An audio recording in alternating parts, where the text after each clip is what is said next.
Well, it's that time of year again, spring cleaning.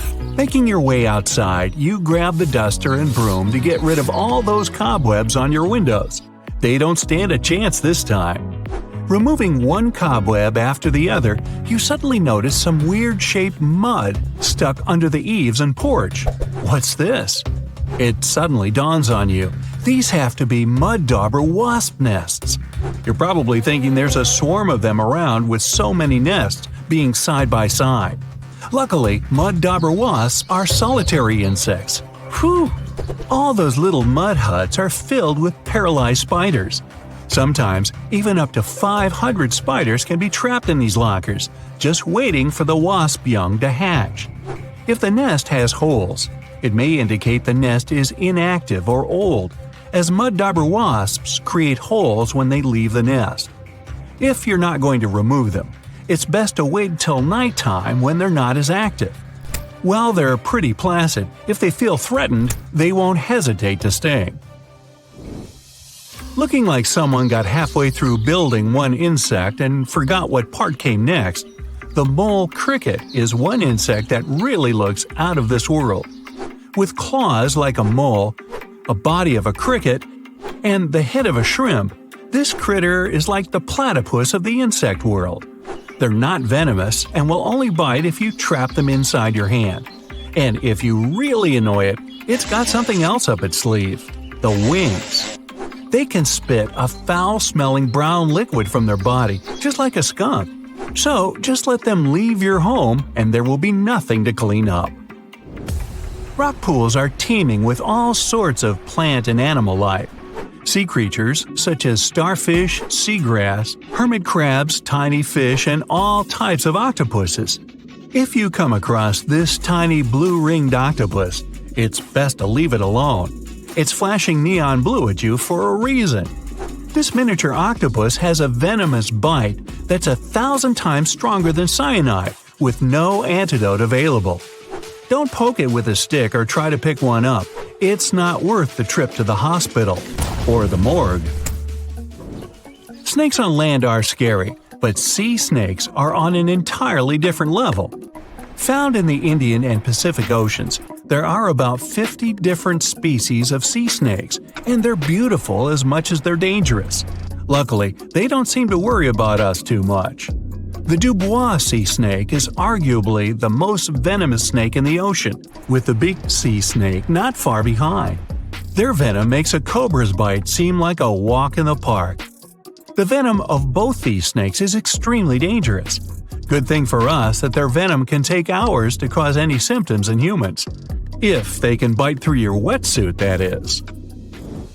Now, if this fly lands on your arm outside, you might just scream a little. Hey, I wouldn't blame you. The scorpion fly, as its name suggests, has a curved tail that looks just like a scorpion stinger.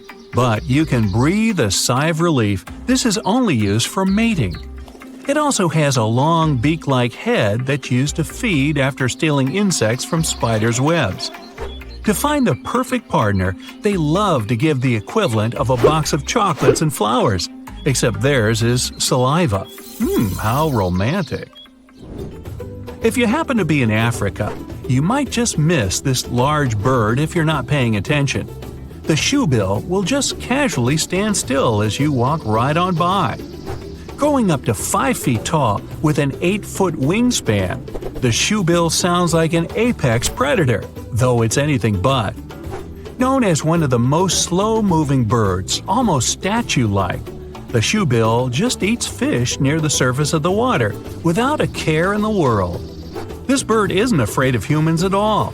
While they won't naturally come over to talk about the weather, they'll allow us to get close enough for some photos.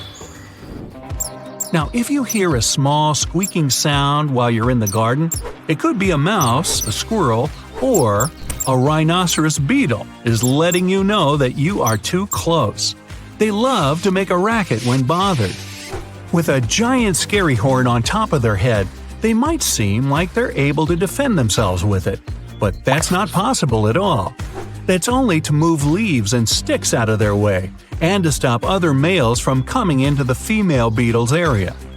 Not only have they got a horn on their head, But they've also got Herculean strength, able to lift 850 times their own weight. It's like you or me lifting 65 tons or 11 elephants. Hey, let's try it. Nah. Found mainly in China, the small tufted deer looks adorable with its tuft of hair. That is, until it turns around. Oh no, it's a vampire deer! Luckily, this animal doesn't want to taste your blood or wear a cape. Only males grow these during the mating season rather than antlers to fight over territories and female tufted deer. These fangs are more like elephant tusks than sharp teeth. Not only do they have fangs, but they're also known to bark like a dog and flee like a cat when they're scared. Red sky at night, sailor's delight. Red sky in the morning, sailor's warning. No one said anything about a red tide, though. The red tide is a toxic algal bloom that rises up from the seafloor after particularly bad storms. This algae looks a lot like spilled ketchup or rust in the water, but it's much worse for the life around it. Fish and marine life will try to escape once exposed to the toxic algae in their water. It's not particularly harmful to humans who are exposed to it, but if you eat seafood contaminated with its toxins, things can become a bit more serious. So, if the sea is red, just stay out of the water. Some spiders love to show off with bright colors to show they're dangerous. Not the Sydney funnel web spider of Australia. This glossy black spider doesn't need theatrics to prove it's tough. These bad-tempered crawlers cause serious alarm when they decide to bite us. It can shut down our entire nervous system in as little as 30 minutes. Making their web in any shelter, like old logs, shoes, or even garden gnomes, the funnel web spiders like to live close to our surroundings for easy food. When they get tired of an area, they just leave their web behind and wander off to find somewhere new. Perfect. Some say honey badgers don't care, and I think they might be right.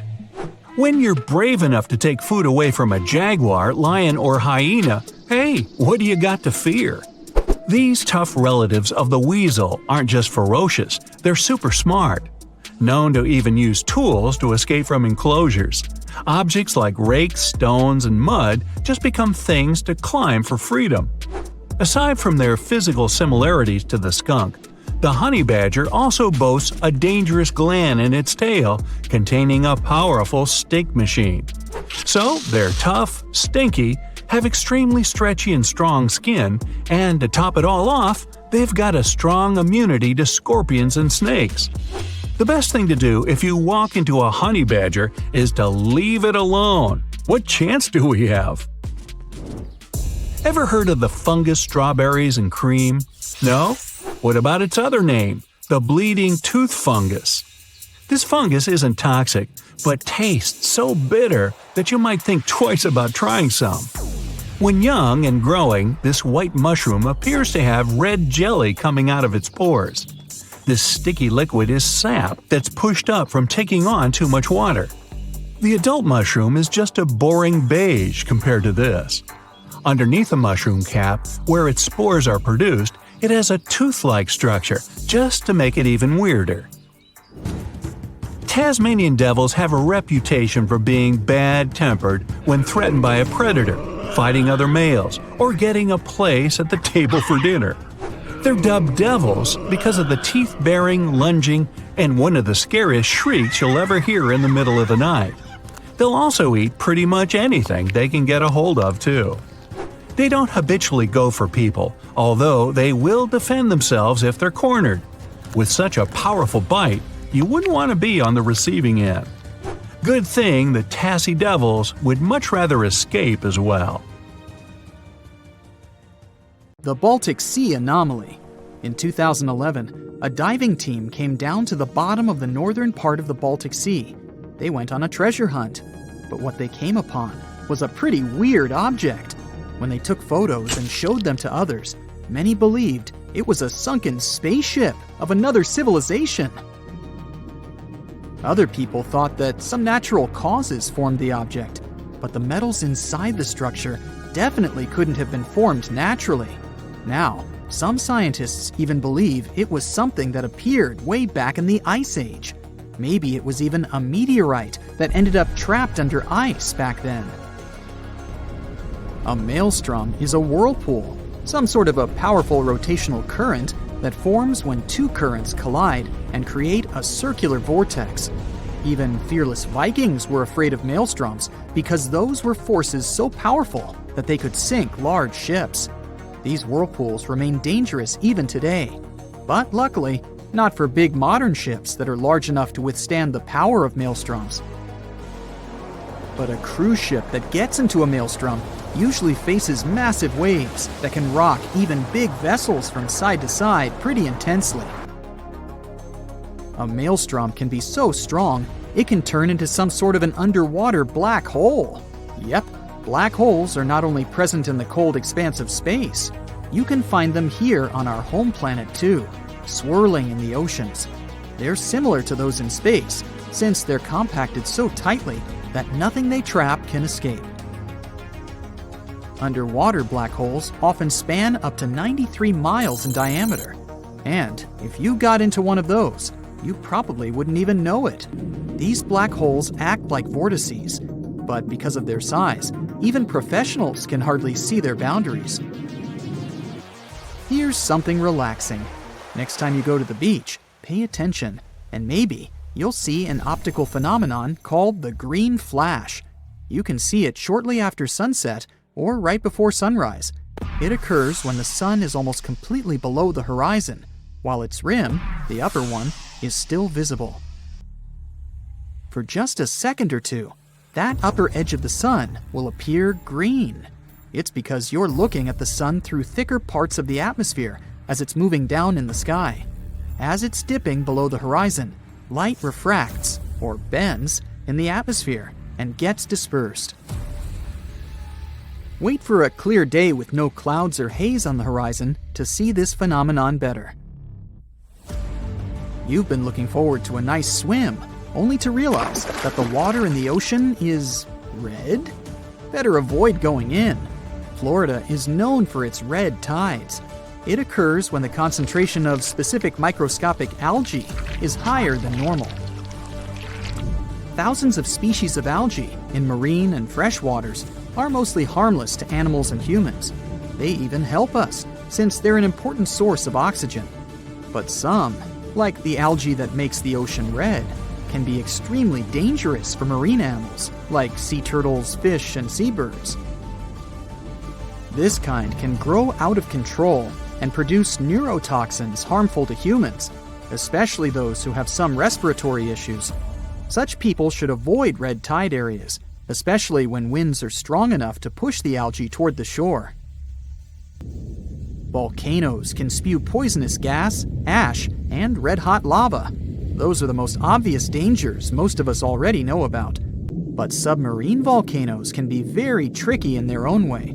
Sometimes, when they're located in shallow waters, they reveal their presence by blasting debris of rock and steam high above the surface.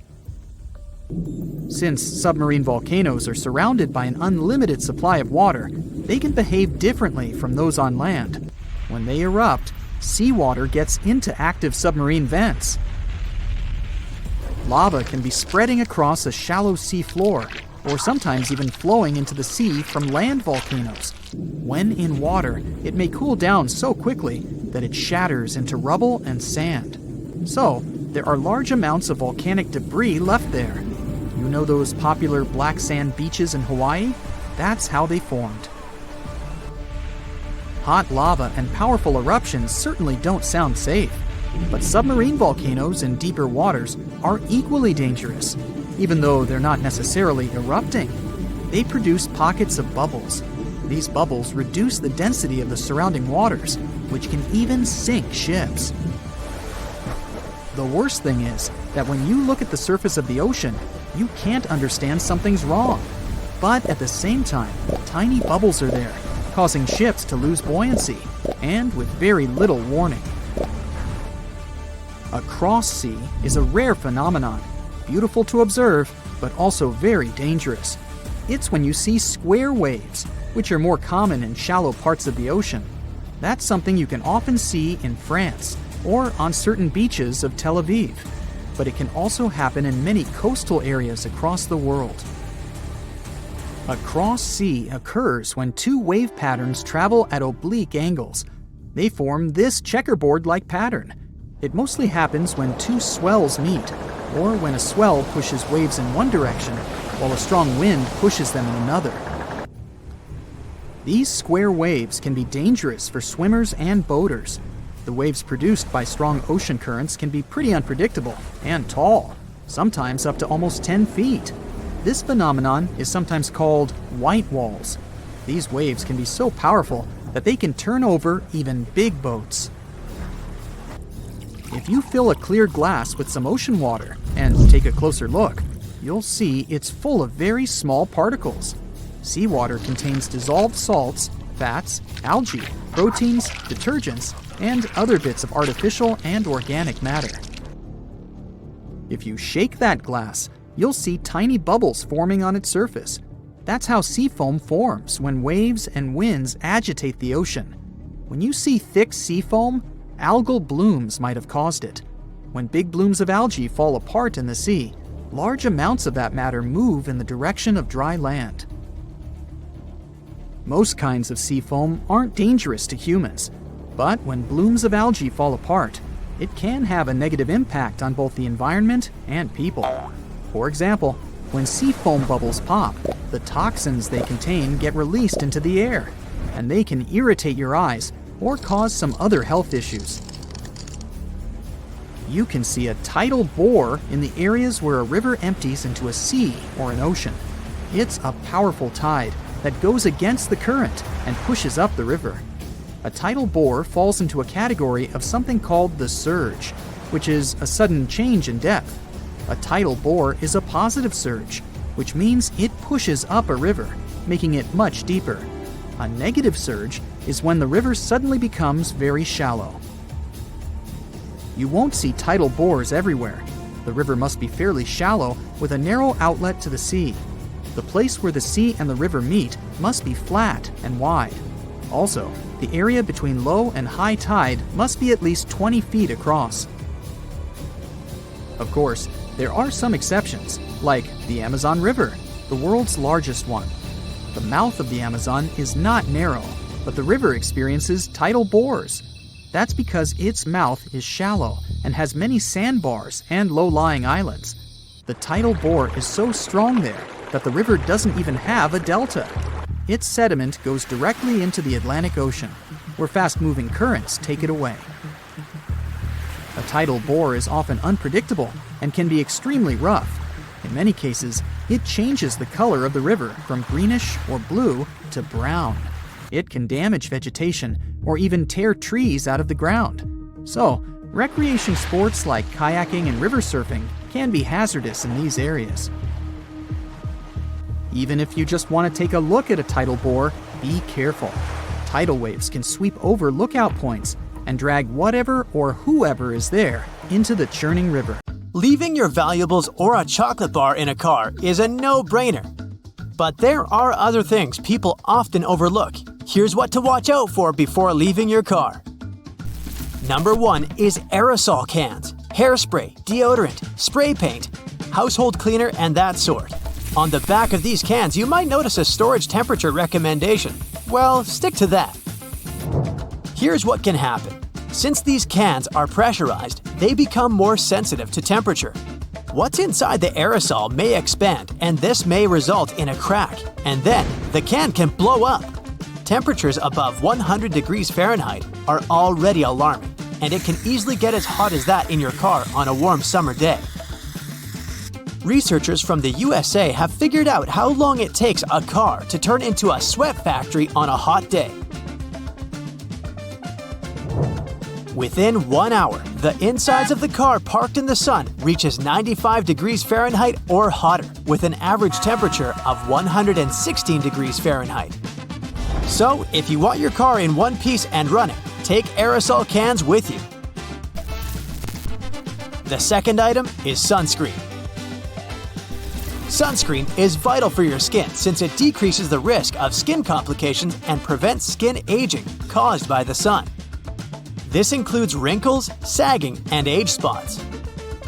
But when you leave sunscreen in your car, it gets exposed to high temperatures and it can ultimately shorten its shelf life. If you end up finding spoiled sunscreen, you might notice a funny smell when you open the cap. Plus, the heat might cause the cap to open and the sticky substance will get all over the car. The same rule applies to lipsticks and other cosmetics as well. The next one is plastic bottles. There are two reasons why you shouldn't leave them inside your car. Firstly, a plastic water bottle can act as a lens, magnifying the sun's rays and starting a fire. A fire department in Oklahoma conducted an experiment and confirmed that the danger of fire was real. David Richardson from that department says it can happen if the beam of light is focused enough. The second reason is related to your health. Many plastic bottles contain bisphenol, a potentially toxic compound. The BPA levels can increase at high temperatures, and that can be harmful to your body. There's a chance that this chemical can get into your drink after you leave the bottle inside the vehicle. Oh, and batteries. They can lose their capacity to work at full power when they're left abandoned in the car. You can buy a new pair and fix this problem, but it won't be as easy to solve the problem of leakage or a rupture. It can be bad for your health because battery acid is dangerous when inhaled and highly corrosive. The reason for leakage is again related to high temperatures. Battery manufacturers recommend keeping their products at room temperature. This fact is partially related to batteries. It's about electronics. Have you ever realized how hot your phone can get when it's exposed to the sun? You're driving, and let's say, looking at the GPS on your phone. Even in this situation, your phone can heat up. What will happen to it after hours of sun exposure? Phone companies are strongly against customers leaving their devices in vehicles because they might shut down, get damaged, or, boom! Personal belongings are another priority on the list. A wallet or a handbag may come to one's mind first. Yet, a passport or even some change you leave near the passenger seat is sometimes enough to attract a thief. Better to keep such stuff out of sight, for example, by storing it in the trunk instead of leaving it in the back seat. Number 7 is also related to theft. Life can be too hectic sometimes, and it's understandable if you can't clean your car frequently, but leaving garbage in the car is another mistake. Thieves tend to search for messy-looking cars. They think that the owner doesn't use such a vehicle frequently. How about plants? I know it isn't that common to keep plants in the car on a daily basis, but sometimes you need to move them. The heat inside the vehicle can easily dehydrate the poor thing. Medications are another thing you shouldn't keep in the car for too long. The constantly changing temperatures inside the vehicle can decrease the effectiveness of your pills. Authorities recommend keeping most medications at 59 to 77 degrees Fahrenheit in a cool and dry place. Important documents that contain your personal data shouldn't be left in the vehicle either. Some examples of such documents are tax forms, financial statements, and school transcripts. A thief could commit fraud or identity theft using this valuable information. And there's also food and drinks. Experts recommend not leaving groceries or leftovers in a warm car for more than 2 hours, or only an hour when it's over 90 degrees Fahrenheit. The same rule applies in the winter too. Canned foods, for example, have a high risk of going bad. If a can of sweet peas, let's say, gets frozen in the car, the effect will be similar to what would happen to soda. Let it thaw in the refrigerator instead of leaving it at room temperature. If the product doesn't look or smell normal, throw it away in a place where not even an animal can find it. Don't try to taste it, just trust your senses. If the item seems rusted or there are some cracks in the can, it should end up in the trash too. Eggs are another example. Normally, eggs shouldn't be frozen. But let's suppose you forgot one grocery bag in the trunk of the car, and the weather was so cold at night that the eggs got frozen. Keep the eggs in the refrigerator before use. They should be hard cooked. It's your only option. You see, freezing causes the yolk to become thick and syrup-like. It loses that natural flow and doesn't mix well with other ingredients. You shouldn't leave your pets alone in the car, obviously, and not just because of a potential rise in temperature. They will feel uncomfortable without you, their best friend, accompanying them. In their frustration, they might do something to get noticed, which can be, for example, ruining the interior of the vehicle. Now let's return to the winter season again. If possible, keep the gas tank of your car over half full. This can prevent the fuel lines from freezing. It also makes it easier to start the engine and hit the road in the morning. While keeping an eye on the fuel bar, it might be a good idea to glance at the tire pressure too. The cold can result in tire pressure drops. Not only high, but also low temperatures can damage some items. A good example is paint cans. They should be quickly taken out of the vehicle in the winter. The ingredients in the paint can experience expansion, separation, and clumping due to the cold. In other words, you won't be able to use this paint anymore. Weather also affects wooden musical instruments like violins or guitars. Changes in temperature and humidity can cause wooden instruments to warp, crack, or split. Glasses get affected by fluctuating temperatures too. In a hot car, plastic frames can bend. Or plastic can become brittle when it's very cold. This makes glasses prone to breaking. Don't leave house keys and garage door openers inside the car. This is an everyday practice for many people, but it's risky. They can get into the wrong hands. To listen to music, most people connect their phones to the car or listen to the radio. CDs are getting less and less used these days, but don't leave them in the car anyway. They might get warped, and you won't be able to use them anymore. Can you think of any other items you shouldn't leave in the car?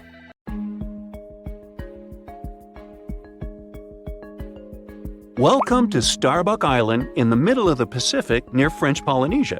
Even if the name brings to mind a strong coffee smell, you will find no frappuccino there. The island is uninhabited. It's also pretty tiny, just 5.5 miles east to west and about 2 miles north to south. The island is so small, New York City could fit in 18 such islands. Seems like there can be zero interesting things, but Google Maps have something to surprise you. A couple of months ago, there was a viral TikTok video about a weird saucer-shaped object found on Google Maps on Starbuck Island. The video racked up over 5 million views in 2 days. The creepiest part is that there's a long streak traversing almost the whole island. It looks as if someone had to brake with all their might, but failed, and it resulted in a crash of that saucer-looking vehicle. Could that be another possible proof that we aren't alone in the universe, and someone tried to visit us and couldn't drive very well? All these speculations are blood-chilling, and the users believe no one knew the true story behind those traces and the saucer. Little did they know that back in 2009, a group of explorers visited the deserted island. They made a couple of videos that were uploaded to the net. Thing is, the island didn't used to be that deserted. In the 19th century, Starbuck Island was used for guano mining. A tiny clarification here. Guano is bird and bat droppings. Yeah, droppings mining doesn't sound quite convincing, but guano is rich in phosphates, and phosphates have a lot of uses and can be used as fertilizers. So, since there were some people on that island, they had to construct a sort of temporary settlement, which they did. Now, back to Google Maps. Do you see that angle? Right. The satellite picture can be compared to the pictures and videos made in 2009 by the explorers. Another point proving that this weird object has a terrestrial origin is that there are some trees on the island, which is bizarre. These trees aren't native to coral limestone terrain, and they were definitely planted by people. Mystery solved. The saucer-shaped object is not an extraterrestrial vehicle, but what remains from a settlement. And the traces stretched out across the island? Who knows? But it's definitely nothing out of this world. Another TikTok user claimed they saw zombies on Google Maps. Let's see if this one is true. First off, the video scared over 1 million people who watched it.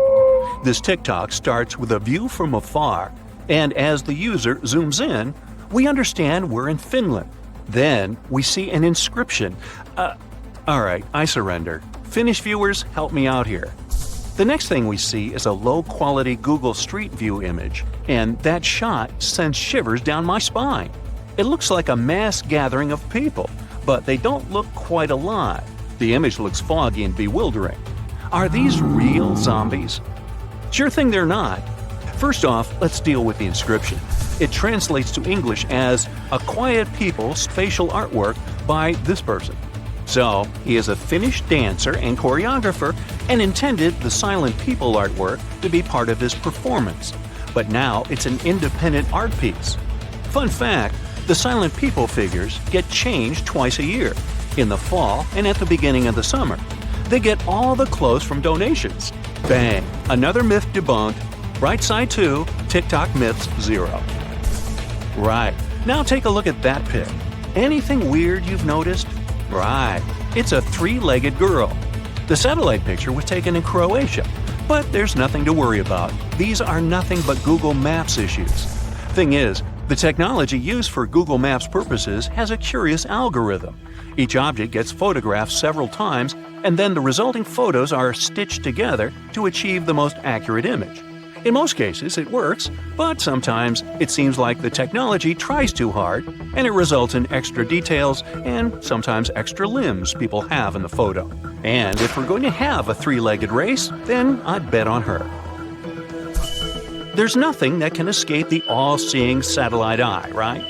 On September 20th, 2022, a TikTok user posted a video about a plane found underwater on Google Earth app.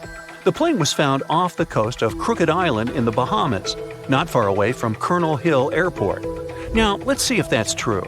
The first thing we should keep in mind is that even Google Earth Help themselves admit the fact that the pic found in the app may be the result of several photos, either satellite or aerial, taken on different days and even in different months. The result of stitching might sometimes be a bit unpredictable. Remember the 3-legged girl? How could we forget? So, as you may have already guessed, this photo is nothing but stitching. The area with that plane was photographed multiple times in 2004 and 2005, then it was photographed 8 times in 2015 and a couple of times later. The most probable reason for this photo being on Google Earth is that these are the 2015 shots combined together. They say the reticulated python is the largest snake in the world and can reach a whopping 20 feet in length. There's a record of one such python found in 1912 that reached 32 feet in length. However, users found an even more staggering snake on Google Earth. On March 24, 2022, another mind-blowing video was posted on TikTok. The video got over 200,000 likes. Imagine the views! This time, the user claimed that a mega-skeleton of the extinct Titanoboa was found on Google Maps somewhere in France.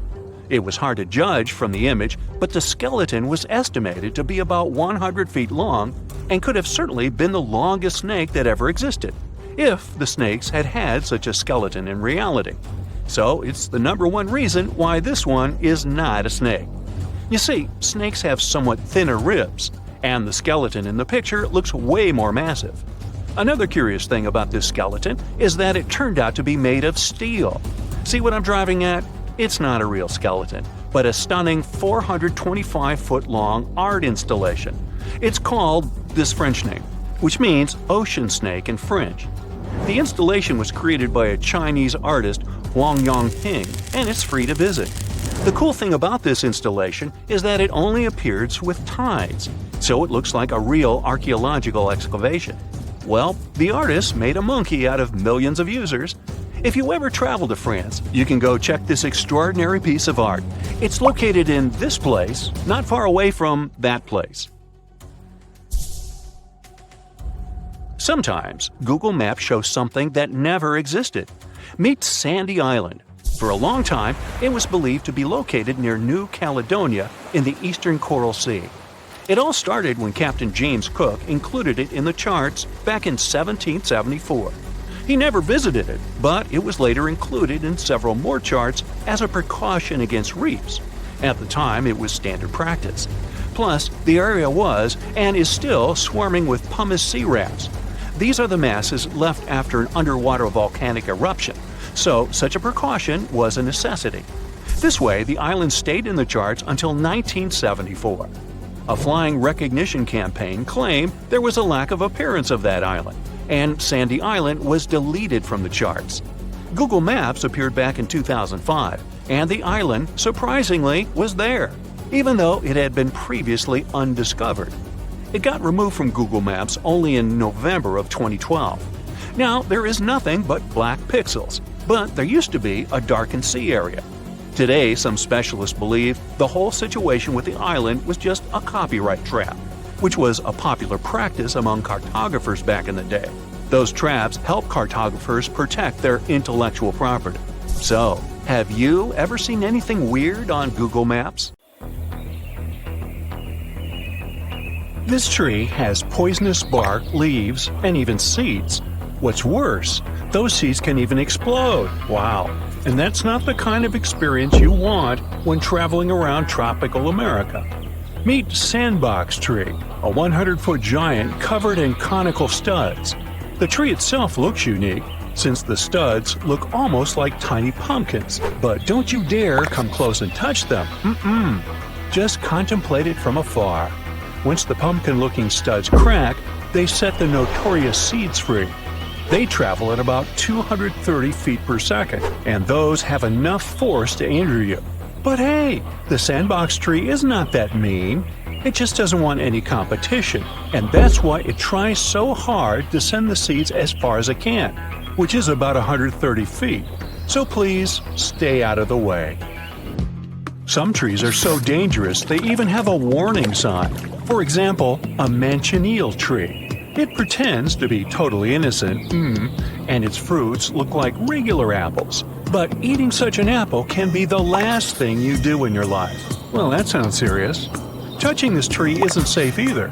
I mean, even looking at that tree can be dangerous. Not kidding. And people can even banish it. Whoever tries to do that gets punished instantly. You try to cut the tree, it replies by squirting blinding ooze right into your eyes. Yeah, this sap can cause temporary blindness, and if it contacts the skin, you'll get burns and blisters. There's only one way to tame that tree. To do that, people first gotta burn the tree at the base and stand far away for sure. Then the fallen tree is left to dry in the sun. Once it's dry, it's safe to use. There are even used to be toxic pieces of furniture made of manchineel tree. Hey, pull up a chair. Now, this thing here, scientists call it jatropha fruit, but it's also known as black vomit nut. Ew. If you ever try to eat it, the first thing you'll experience is a burning feeling in the throat. Once it reaches your stomach, you'll have a severe stomach ache. The result can be terrible. It can cause severe central nervous system depression, and it's not about being terribly sad. It's a physiological state when the breath rate is affected, the heart rate is decreased, and the person may even lose consciousness, not to mention a more serious aftermath. Ah, look at these heart-shaped leaves. They're so cute. Still, this tree's fruit isn't that cute. Pangium edule is native to Southeast Asia, and its fruit can be eaten, but it requires a lot of preparation. First, you need to grab those brownish clusters that look like pears. These are the fruit. Second, you need to boil the seeds. Yeah, you gotta get to those seeds through the pulp that looks soft, creamy, and possibly edible, but that it's not. Third, you need to either soak them or wrap them in banana leaves for 40 days for the hydrogen cyanide to be released. Yeah, that's great that hydrogen cyanide is slightly water-soluble and can be sort of washed out once the seeds are boiled and fermented. But isn't that too much effort? The thing is, these seeds are usually added to some dishes, so they're more like a spice, not an independent dish. Nope, the hydrogen cyanide thing ruined it for me. Now, some fruits require a lot of additional preparation, while others can be eaten only when 100% ripe. Raw elderberry is rich in vitamin C, which is good for you, and cyanide, which is not that good. These berries are quite popular, though. You can find them in pies, syrups, teas, jams, you name it. Fully ripe and cooked berries aren't dangerous. And nope, these berries aren't banned. National Jamaican fruit ackee has a truly unique taste. It's mild and buttery, and people who tried it say it tastes just like scrambled eggs. Just like with elderberries, it's safe to eat ackee only as long as it's fully ripe. So the importation of raw ackee fruit was banned in the US almost 50 years ago. The only edible part is the white creamy flesh itself. The pink flesh looks mouthwatering, but don't fall for it. It's highly toxic. Same with the black seeds. Well, let's interrupt this for a fun fact. People used to utilize ackee fruit for cleaning clothes, thanks to its laundering properties. Thing is, the fruit capsules have saponins that can create that lather we need for washing. Today, it's not that popular though, and very few people prefer it to manufactured soap. Soursop is one more fruit that doesn't seem to be available in the US. It's also referred to as guanabana and can release dangerous toxins, leading to some very unpleasant consequences if not ripe. Soursop fans, don't be sad. Chances are you might find some frozen pulp in supermarkets. The fruit itself is yummy. It tastes like a mix of pineapple and strawberry. However, this fruit is not FDA approved because of its safety issues. But if you ever eat soursop, remember to avoid the seeds, as they're toxic to us human mammals. Looky here! This is mango. It's safe and delicious. Now look over here. This one kinda looks like mango when it's green, but you certainly don't want to eat it. These fruits grow on a pong-pong tree, and one kernel is enough to finish any human being. But who said we gotta eat them? They can be used for deodorants. However, there are safer antibacterial options out there, so we'd best leave the pong-pong tree alone. Now, arboreally speaking, a tree doesn't necessarily have to be poisonous to be dangerous. The bunya pine, or false monkey puzzle tree, for instance, has extremely giant cones, larger than your head. Imagine the size of the nuts those cones carry. So the only real danger it poses is if a cone accidentally hits your head when falling. For the rest, the bunya pine is cool. If you boil the seeds, you'll get a super flavorsome tea. The nuts are gluten-free, so they can be part of any trendy diet. It's been around for quite some time, ever since the dinos roamed the planet. But now it's almost unique to Queensland, Australia. We all know the dose that makes the poison, right? Milky mangrove is another proof of the saying. It can be extremely useful for medicinal purposes and extremely toxic when used incorrectly. Yeah, it may not only be the dose, but also the science that makes the poison.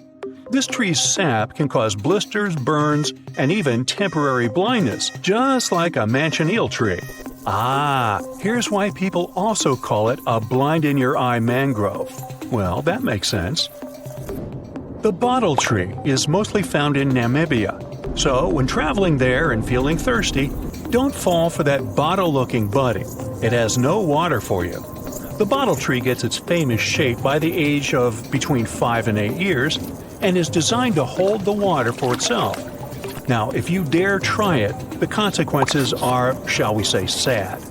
It's highly toxic for humans and animals, but for those toxins contained in the water, the tree would have been left with no moisture at all. Animals would have taken all the water from it. To avoid it, the bottle tree developed a sort of protection mechanism, mostly from animals, and apparently from some humans too, to stay well hydrated. Good advice for everyone. The last, but not the least, Jimpy Jimpy. Now, you probably came across a stinging nettle at least once in your life. The aftermath of the contact with the stinging nettle isn't quite pleasant. Nobody likes rash and burning sensations. Well, it's possible to say that harmless-looking Jimpy Jimpy, which is a distant relative of stinging nettle, has pretty much the same mechanism, but the consequences are different. It can even be fatal. Good news, there's an antidote. Depilatory wax or even sticky tape can help you out. The main problem is the little hairs stuck in the skin, and anything sticky, especially wax or tape, can help remove them. This is a first aid treatment, but it helps a lot. So you found your first gray hair, and you have a huge desire to pull it out and keep it as a souvenir. But the all-knowing grandma stops you from doing that, since everybody knows 2 new hairs will grow in its place. It's one of the most popular myths that have been going around for years. When you pluck out a hair, the follicle still stays where it was, and it will produce a substitute soon enough. But it doesn't have the superpower to multiply, so you'll get just 1 new gray hair. The new hair might even be darker, as the hair follicle might produce another pigment this time. If you go too far with plucking, though, you might no longer have any hair in that very spot. Are you afraid of using your cell phone at the gas pump because it might cause an explosion? Well, there hasn't been a single documented case of a phone giving off a static electrical charge and causing a tragedy. All the no cell phone signs at gas stations are a precaution.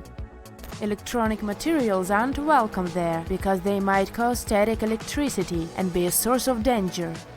Plus, you should be 100% alert whenever you're driving.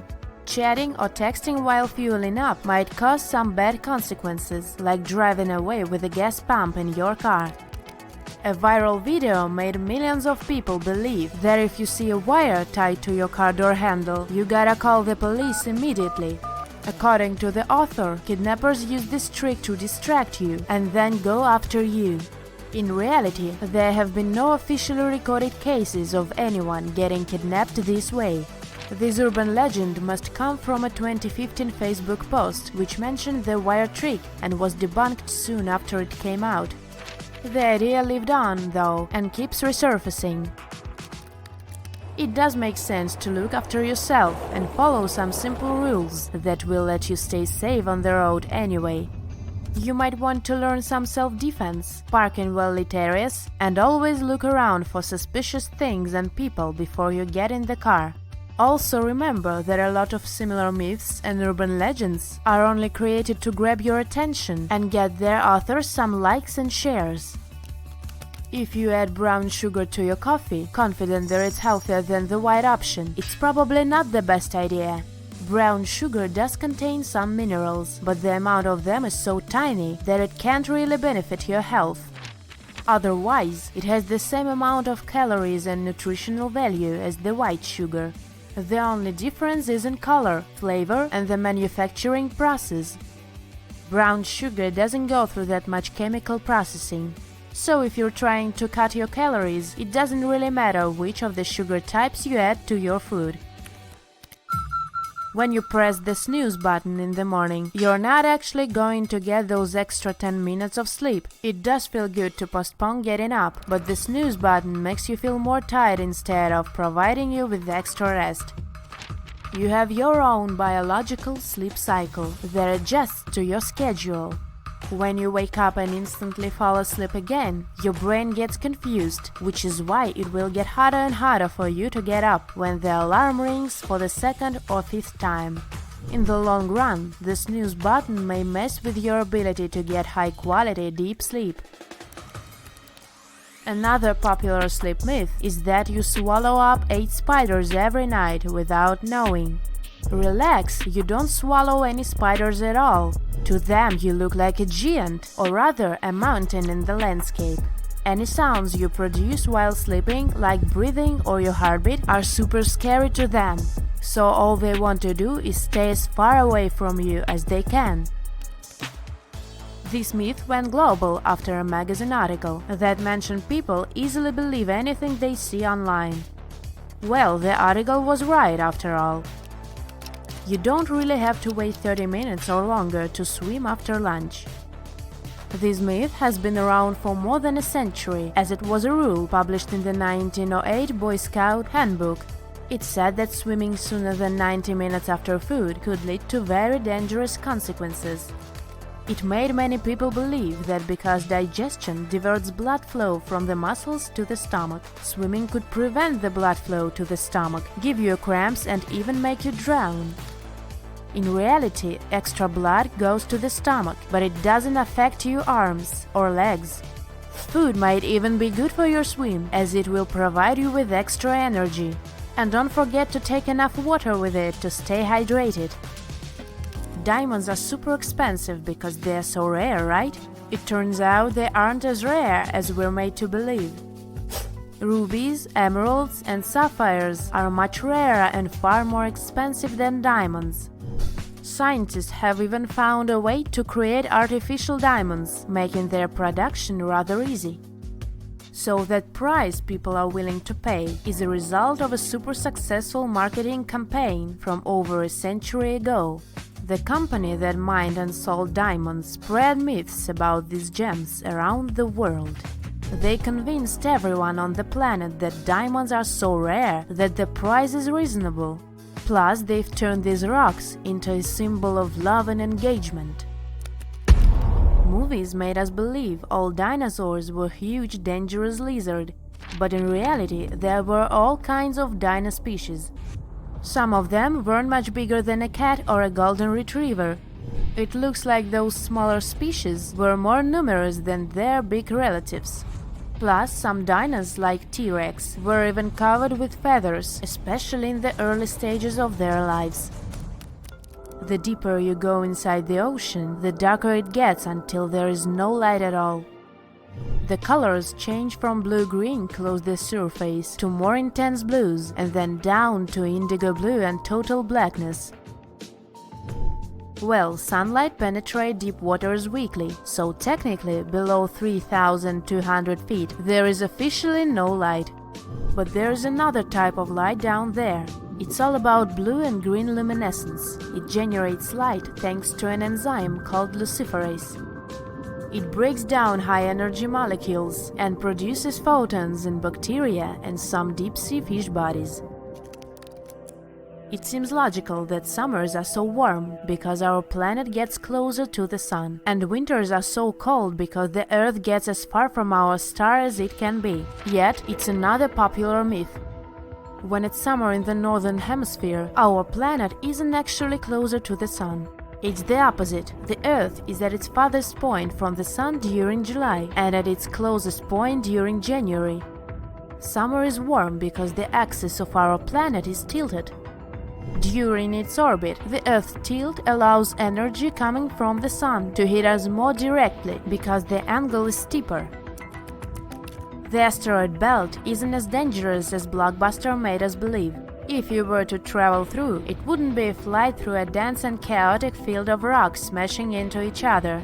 The asteroid belt is a zone that's 200 million or 300 million miles away from the sun. It's a very isolated and lonely void with much space in between. If you pulled all those asteroids from that belt together, you'd get a mass that's around 4% of our moon. That's why astronauts get really excited when they see just one asteroid smashing into another one. Otherwise, space is not that eventful. Hey, ever heard of a fire rainbow? Yeah, me neither. How about a circumhorizontal arc?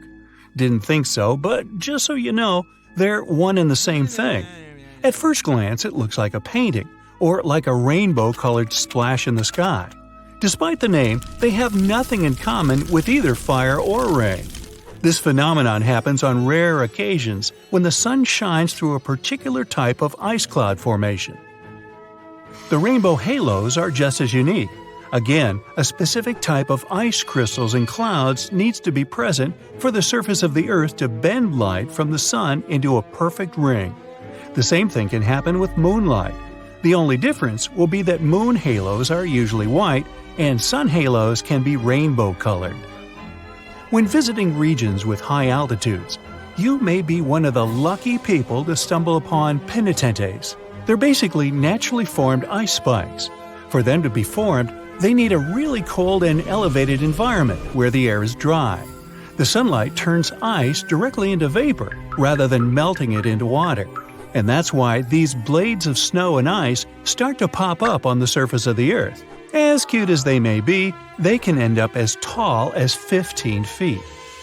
Now, what happens when small individual droplets of lava meet the wind? Pele's hair, basically.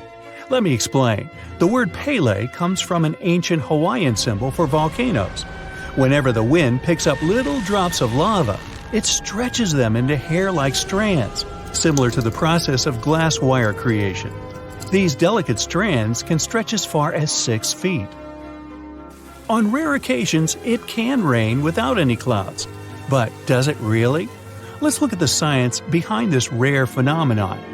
It's sometimes called a sun shower, just because it looks like the rain is falling straight from the sun. Let's be clear though, there is no way rain can ever come down directly from a star. Rain clouds are at a bit of a distance from that specific location. With sun rays being angled, the clouds become out of sight. Add a little wind to blow the rain in your direction and ta-da! You get sun showers. Located in Bolivia is a place called Salar de Uyuni. It's the largest salt flat in the world. It's also the home of half of the world's lithium, which is a crucial component for making batteries. But what else is so special about this place? Well, whenever the rain season comes, it turns this piece of flat land into a perfectly reflective mirror lake. What comes to your mind when you hear about the Blood Falls? A horror movie? Well, they are merely a series of waterfalls located in one of the driest regions of Antarctica. They emerge from an underground lake filled with a special kind of bacteria. These little organisms use sulfates as fuel instead of sugars, which makes them very intriguing for scientists. The water contained in this lake is so full of iron that it basically just rusts when it meets the air. Hence, the reddish color of the waterfall, which also gives it its trademark name. Okay, we all know the song, but it's not really made up. There is actually such a thing called a desert rose. It's not a plant though, but a unique form of the mineral gypsum. It develops in dry sandy places that can occasionally flood. This constant switching between a wet and dry environment lets the gypsum crystals emerge between grains of sand, trapping them and forming a rose-like shape. Ever heard of the Eye of Sahara? Scientists are still trying to figure out how it was formed. You can only see it if you fly above it, but it's basically a naturally formed dome that dates back to approximately 100 million years ago. And no, I wasn't around then. It has a rough diameter of 25 miles and consists of a bunch of concentric rings. The biggest one, or the central area, measures about 19 miles in diameter. Astronauts were some of the first people to notice it, and it's been studied ever since. In fact, even to this day, when landing in Florida, they know they're almost home when they see the Eye of Sahara. One of the most beautifully colored trees in the world is located in the Philippines and Indonesia. It's called the rainbow eucalyptus. It got its name because of its bark that switches colors and peels away as the tree ages. The bright green bark is the youngest, as it contains a substance called chlorophyll, usually found in leaves. It then switches to purple and then to the color red.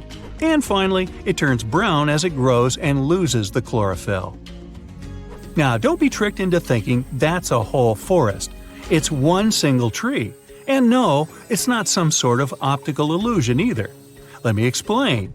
Underneath that soil, there is a complex network of roots that connects around 47,000 tree-like shapes you see above the ground. It's called the quaking aspen. Some of these trees are among the oldest and largest organisms in the world. Now, here's a good destination for all travelers, or maybe not so good after all. The most lightning-stricken area in the world, according to recent data released by NASA, is Lake Maracaibo in Venezuela. Out of all the days in a year, 300 of them feature thunderstorms in this location. What makes this area so unique, though, that storms happen so often? Well, it's because where cool mountain air meets the warm, moist breeze and generates electricity over the lake.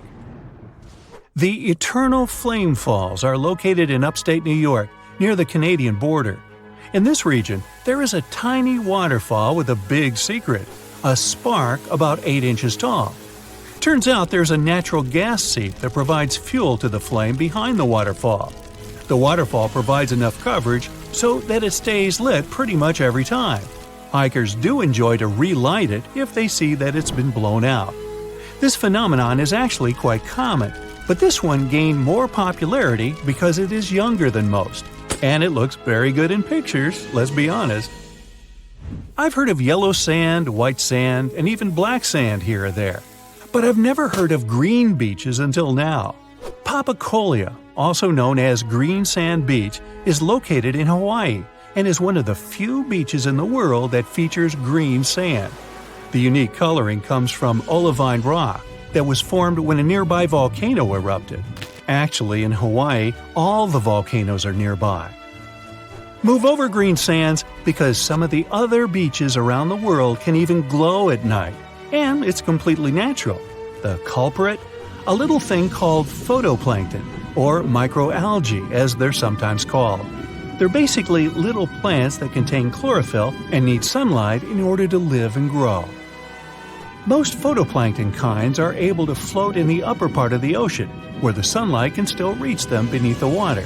When the photoplankton gets agitated by the movement of waves and currents, they emit light, which looks like some glow during the night. These special microorganisms are found on beaches in a lot of places around the world, such as the Maldives, Puerto Rico, and the Everglades. At the base of a mountain located just outside of Afton, Wyoming, is a little river called the Intermittent Spring. There are only 3 of this kind in the whole world, but what makes this little string of water so mysterious? Well, the fact that it starts and stops every few minutes. Scientists have yet to pinpoint precisely why this happens. They speculate that it's basically just a siphon effect that happens deep within the ground that causes the river to just start and stop so often. Should you ever be interested in checking it out, be sure to do so in the late summer, as that's when the intermittent spring is most active. Do you see the irony here? You can only see the spring in the summer? Okay, I'm done. The Baltic Sea anomaly. In 2011, a diving team came down to the bottom of the northern part of the Baltic Sea. They went on a treasure hunt, but what they came upon was a pretty weird object. When they took photos and showed them to others, many believed it was a sunken spaceship of another civilization. Other people thought that some natural causes formed the object, but the metals inside the structure definitely couldn't have been formed naturally. Now, some scientists even believe it was something that appeared way back in the Ice Age. Maybe it was even a meteorite that ended up trapped under ice back then. A maelstrom is a whirlpool, some sort of a powerful rotational current that forms when 2 currents collide and create a circular vortex. Even fearless Vikings were afraid of maelstroms because those were forces so powerful that they could sink large ships. These whirlpools remain dangerous even today, but luckily, not for big modern ships that are large enough to withstand the power of maelstroms. But a cruise ship that gets into a maelstrom usually faces massive waves that can rock even big vessels from side to side pretty intensely. A maelstrom can be so strong, it can turn into some sort of an underwater black hole. Yep, black holes are not only present in the cold expanse of space, you can find them here on our home planet too, swirling in the oceans. They're similar to those in space, since they're compacted so tightly that nothing they trap can escape. Underwater black holes often span up to 93 miles in diameter. And if you got into one of those, you probably wouldn't even know it. These black holes act like vortices, but because of their size, even professionals can hardly see their boundaries. Here's something relaxing. Next time you go to the beach, pay attention, and maybe you'll see an optical phenomenon called the green flash. You can see it shortly after sunset or right before sunrise. It occurs when the sun is almost completely below the horizon, while its rim, the upper one, is still visible. For just a second or two, that upper edge of the sun will appear green. It's because you're looking at the sun through thicker parts of the atmosphere as it's moving down in the sky. As it's dipping below the horizon, light refracts, or bends, in the atmosphere and gets dispersed. Wait for a clear day with no clouds or haze on the horizon to see this phenomenon better. You've been looking forward to a nice swim, only to realize that the water in the ocean is red? Better avoid going in. Florida is known for its red tides. It occurs when the concentration of specific microscopic algae is higher than normal. Thousands of species of algae in marine and fresh waters are mostly harmless to animals and humans. They even help us, since they're an important source of oxygen. But some, like the algae that makes the ocean red, can be extremely dangerous for marine animals, like sea turtles, fish, and seabirds. This kind can grow out of control and produce neurotoxins harmful to humans, especially those who have some respiratory issues. Such people should avoid red tide areas, especially when winds are strong enough to push the algae toward the shore. Volcanoes can spew poisonous gas, ash, and red-hot lava. Those are the most obvious dangers most of us already know about. But submarine volcanoes can be very tricky in their own way.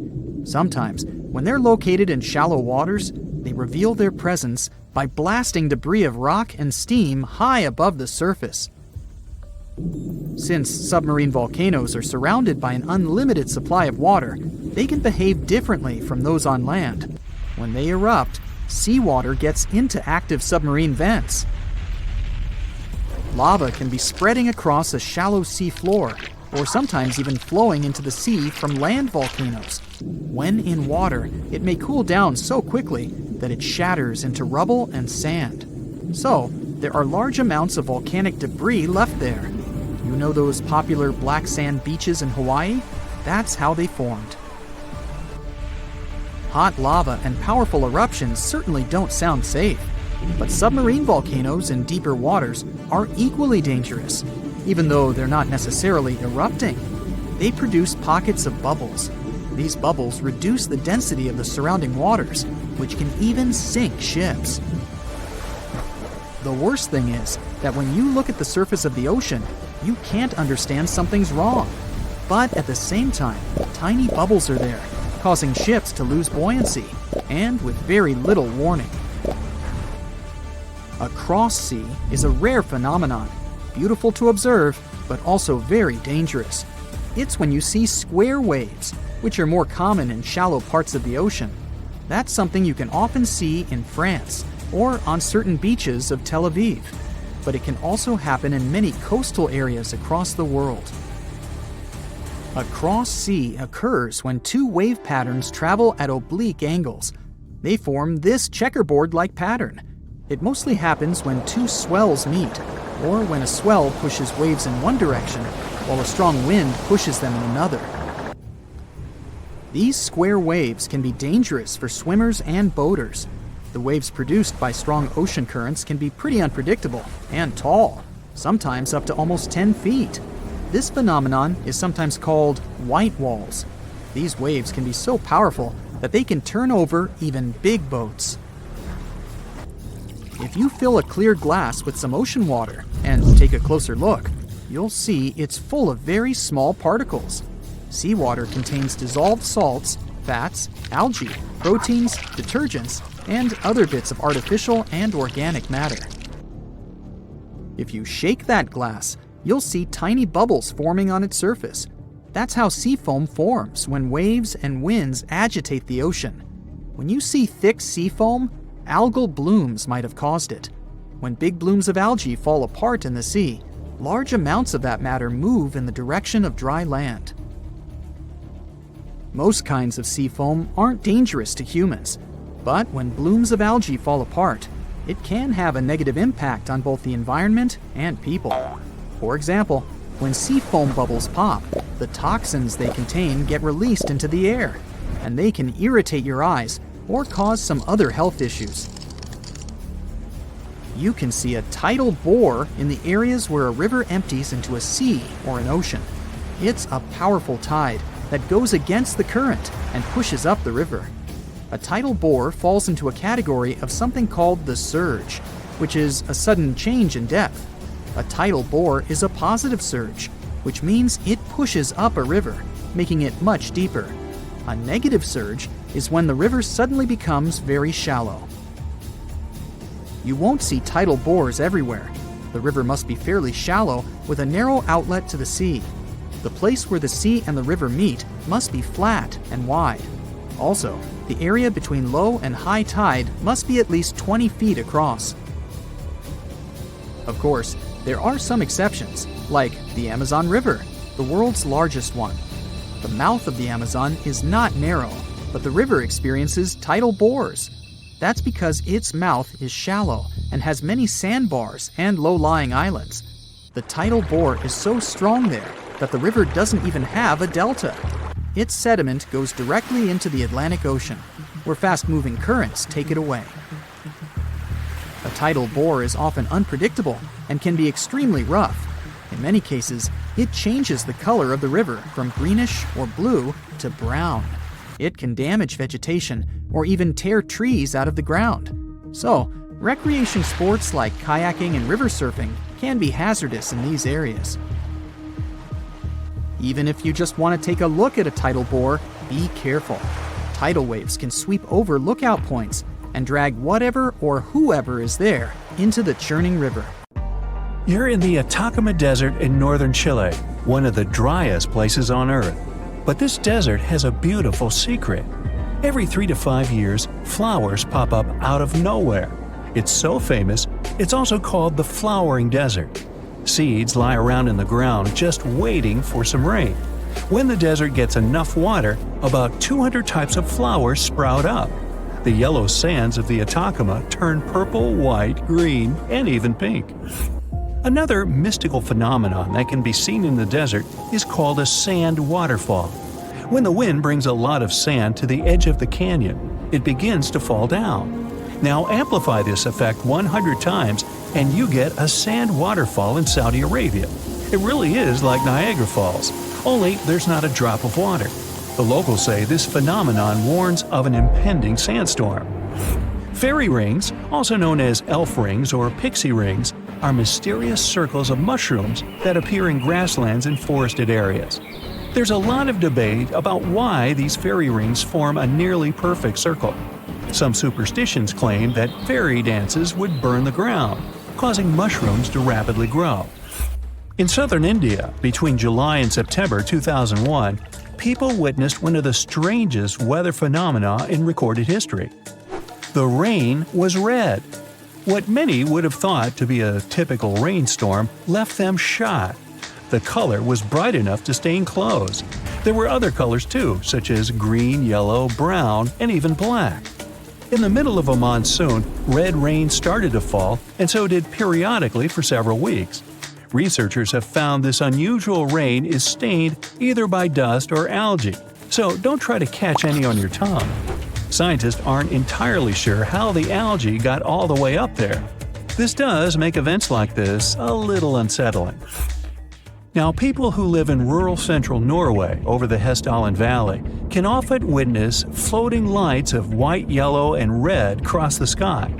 The lights appear both at day and night, and once back in the 80s, the 1980s, they were spotted 15 to 20 times in a single week.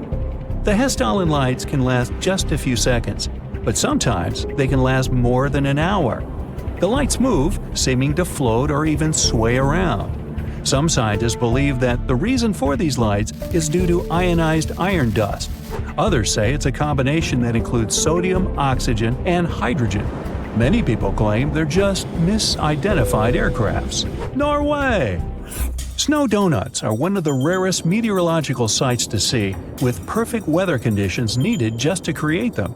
Found in any snow-covered mountain area, like the Rocky Mountains, the wind, temperature, snow, ice, and moisture all have to work together for us to see these phenomenal rings. A thin layer of wet snow on the ground. Under that layer, ice or powdered snow. Then, a strong enough breeze to roll the donut down a hill, just like a snowball. Once it stops rolling, it can be the size of a baseball or as large as a car tire. It all depends on how strong the wind is. A newly formed snow donut won't stay around for very long, so hurry up with that camera and watch your head. Can you believe there's another place on Earth with its own ecosystem and atmosphere, similar to another planet? Well, start believing. Movil Cave, located in southeastern Romania, remained closed in complete darkness for a whopping 5.5 million years. It wasn't until workers discovered the cave when they were looking for a place to build that anyone learned about it. Scientists carved out an opening to the cave and found that a completely sustained ecosystem was thriving inside. As a pathway was carved through the rock past numerous tunnels, scientists found a lake of sulfuric water that stank like rotten eggs. The air was filled with hydrogen sulfide and had 100 times more carbon dioxide than Earth's atmosphere contains. Needless to say, this air is completely toxic. What's even crazier is that a whole ecosystem has been existing in this cave, with 33 species that can't be found anywhere else on Earth. This cave gives us a glimpse of what could possibly exist on other planets with completely different atmospheres. How it managed to exist on Earth all this time without anyone knowing is rather unbelievable, isn't it? Now, check these trees out. They're called Indian rubber trees. Their strong roots grow not underground, but on the surface. With the help of special frames and fasteners, people have learned to control how these roots grow. Let's say a tree is next to a small pit. You need to make a bridge from one end of this pit to the other. You direct the growing tree roots in the needed direction. Over time, the roots penetrate the ground and strengthen under endless downpours. It takes about 15 years to create one bridge. Here's another amazing tree called the Tree of Life. It grows in Bahrain's desert. The tree has been standing on top of this sandy hill for more than 400 years, surrounded by miles of sand. It's extremely hot here and there's no moisture. But despite this, the tree has green leaves and it continues to grow. So far, scientists haven't figured out yet how the tree gets moisture and nutrients. There are only places with oil deposits around. Locals think the tree is sacred. After all, it demonstrates the magic of life and the power of nature. Some experts are sure it's all about the roots. They go so deep that they can reach underground sources of water. So, there you are. You've been driving for hours through the night. You didn't have any chance to sleep, so your mind is hanging by a thread. You stop the car and go out to stretch your limbs. And then you look up into the sky and see a beautiful sunrise. Well, wait. There are 3 suns in the sky. You rub your eyes, but nope, there's still 3 bright stars in the sky. No, our home star hasn't been torn into 3 pieces, nor has it been visited by 2 other stars. This is called a sundog. It occurs mostly during severe frosts. Small ice crystals in the sky bend the light. As a result, you may see 3 bright spots in the sky instead of just 1. This phenomenon is officially called a halo. Usually it's just a circle around the sun. You can even see a halo at night, too. Just look at a street lamp and you'll see a bright circle around it. Sometimes a halo can take on a fancier shape. If there's a lot of ice in the air, the light is warped even more. Just like in a room with a dozen mirrors. Then the halo can take on the shape of a human eye. Because of this phenomenon, a false dawn can also occur. While you're looking at the horizon, the dawn begins and the edge of the sun appears. A little bit more and wait, the sun starts to just dissolve in the sky. After a few moments, it's dark again. And only a minute later, the real sun shows its face. It was the same light curvature effect you saw before with the 3 suns. Only now, the light is curved vertically, not horizontally. And instead of the real sun, its reflection in ice crystals in the sky appeared. But the sunrise with 3 stars on the horizon is actually real. Not on Earth, though, but 340 light-years away. There's a star system at the center of which lurks a star almost twice the size of the sun. And there are 2 smaller stars orbiting around this giant. This strange world has a planet, too. Sunsets and dawns there really happen with 3 stars. If you brought your significant other to a park bench to watch a sunset here, your date would go just fine, whatever that means. And since we're talking about the most baffling natural phenomena, it would be a crime not to mention snow in a desert. Yep, in the winter of 2018, the inhabitants of the Sahara Desert, one of the driest and hottest places on this planet, woke up to discover a thick blanket of snow covering the sand. In some places, the layer of snow enveloping the dunes reached a staggering 15 inches. Meteorologists, however, had an explanation for this exciting phenomenon. They stated that cold pools of air, combined with the precipitation from the most recent storm, resulted in a snowfall instead of rain. So, what do you do in that case? Build snow camels? 1 hump or 2? You're hiking in the wilderness, looking for a safe spot to set up camp. All you can hear are leaves and branches crackling under your footsteps. Some squirrels are running up a tree over there, but suddenly, something unexpected happens. You notice something weird in the distance in between the trees. It kind of looks like a concrete structure of some kind. Weird. At this point, you're at least 20 miles deep into the woods, and there are no nearby towns or villages, as far as you know. So you decide to go off the trail with your friends to get a closer look. But as you get nearer, you realize that it's leading to nowhere. What's it doing here in the middle of literally nowhere? And it doesn't even lead to anything. You put on your Sherlock Holmes cap and investigate. So, maybe there used to be an old house or mansion here that collapsed over the years, and the only thing left is a staircase? But, weirdly enough, after circling the bizarre structure, you realize there's no trace of any ruins or even foundations. It's like someone just sliced a staircase off their house, cake style, and plopped it here for no reason. Okay? You and your friends aren't really into getting a whole lot closer. Something feels wrong. The longer you look at this weird structure, the more you feel a super creepy presence. Something tells you should probably leave the area as fast as possible. As weird as this sounds, discoveries of random staircases, illogically found in the woods, are surprisingly common. Some are made of wood, others of brick or stone. Some look ancient, while others look like they were finished yesterday. The one thing they all have in common, they all lead to absolutely nowhere, and they're all found in super mysterious locations. One of the most famous ones is in Chesterfield, New Hampshire. A long, medieval-looking staircase made of stones with Roman arches in the middle of the woods. It's believed to have been part of Madame Antoinette Cherry's castle. She was a big singer back in Paris. The castle dates back about 100 years, and it was later discovered again in 1962. This time, there was nothing but a staircase. Another mysterious ancient staircase dates back to 9,000 years ago. It's in a forest in Italy. It looks like a series of stairs that lead to a tiny platform at the top. Now, why go through all the trouble of building the thing if it leads to nowhere? Well, some scientists think it could have been some sort of ritual tower, but your guess is as good as theirs.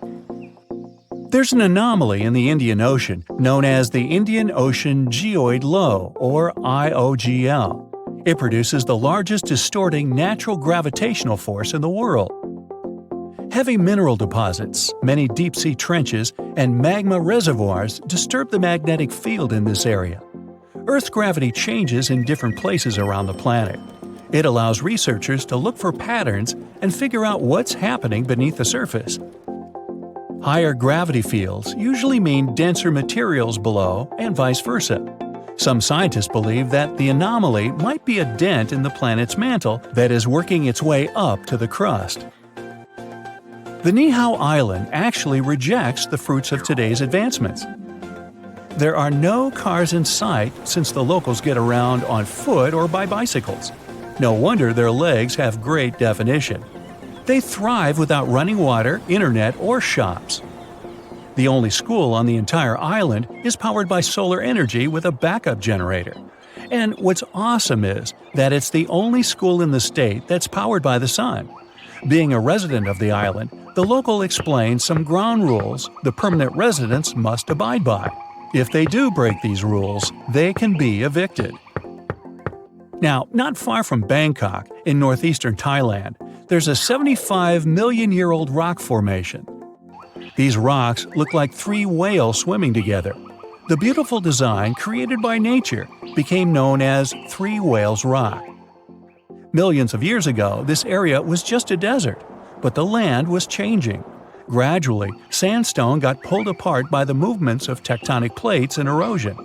That's how these spectacular formations were created.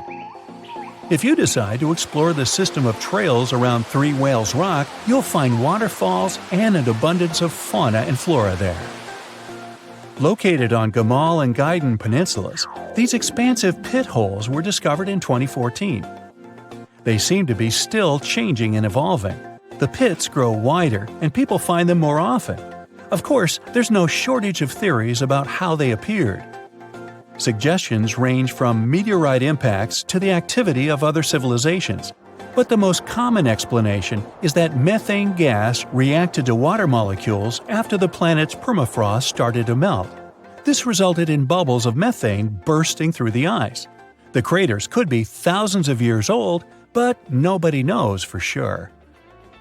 You're driving to the state of New Mexico, to the small town of Taos.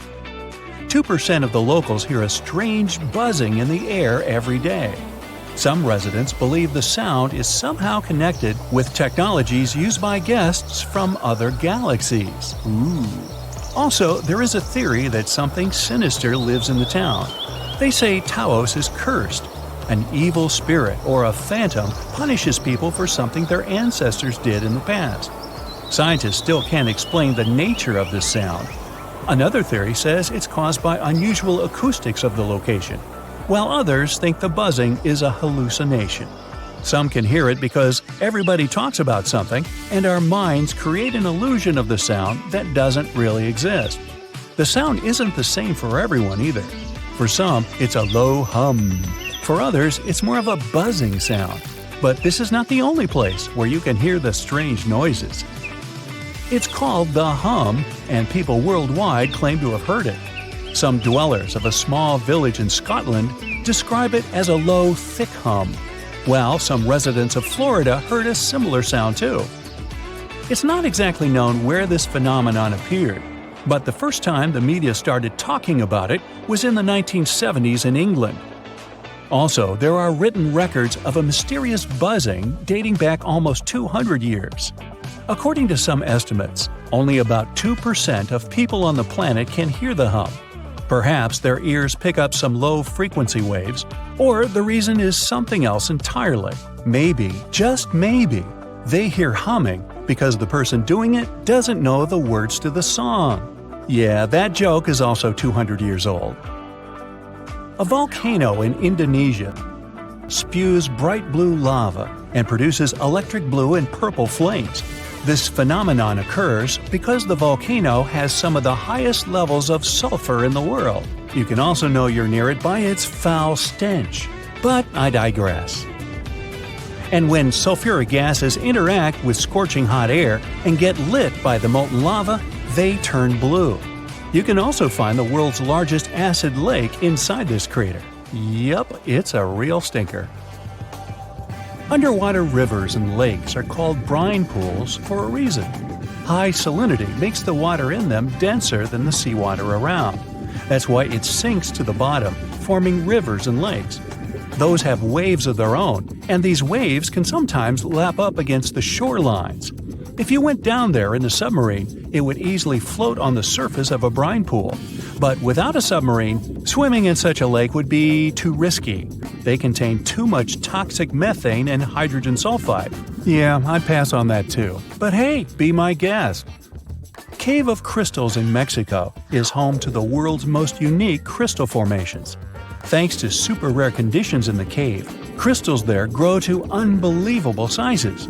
The air inside is incredibly humid. The water contains tons of minerals that boost the growth of the milky white giants. Some of them are longer than telephone poles. Cylindrical snow donuts occur when a wind gust starts to roll some snow across a snowy area, as if making a snowball. If it was a real thing, it would eventually become too heavy for the wind to move. But a snow donut's center is hollowed out. This happens because its inner layer is too thin and is blown away when the donut is formed. This makes the thing lighter than a snowball.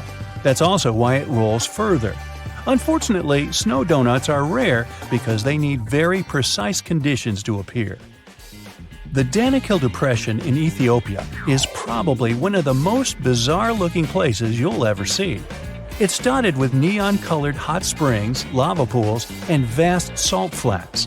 You've got to be especially careful there. Toxic gases are swirling over hydrothermal fields, and many pools are super acidic. So, don't go swimming. Until at least 30 minutes after lunch. Just kidding. And finally, there's nothing mysterious about 28,000 rubber ducks found in the sea in 1992.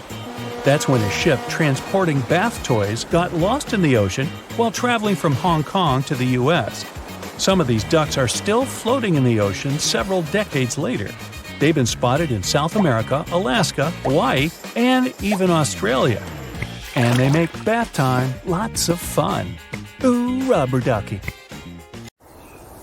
Ah, the beauty of nature all around you, the fresh air, and days of meditative rest far away from civilization ahead of you. But you've been walking for quite some time to get this far, and now it's time to set up camp. The woods around are dense, and there's no suitable place to put up your tent. Then you notice a nice green patch completely devoid of trees and only sprinkled with some low-growing bushes.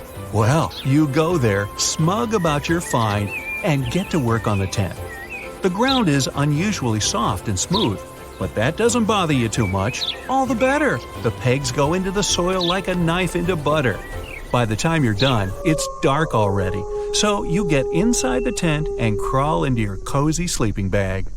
You wake up from a creepy feeling that something's not right. You feel wet? You start wriggling inside your bag and yes, it's almost completely soaked from below. You rush out of the tent as quickly as you can and see that it's started to sink into the ground. Turns out you've set up camp on a swamp. And you've been lucky too. Swamps aren't always obvious. Sometimes you won't even see them until you're knee-deep in muck and trouble. Getting out of there can be tricky as well.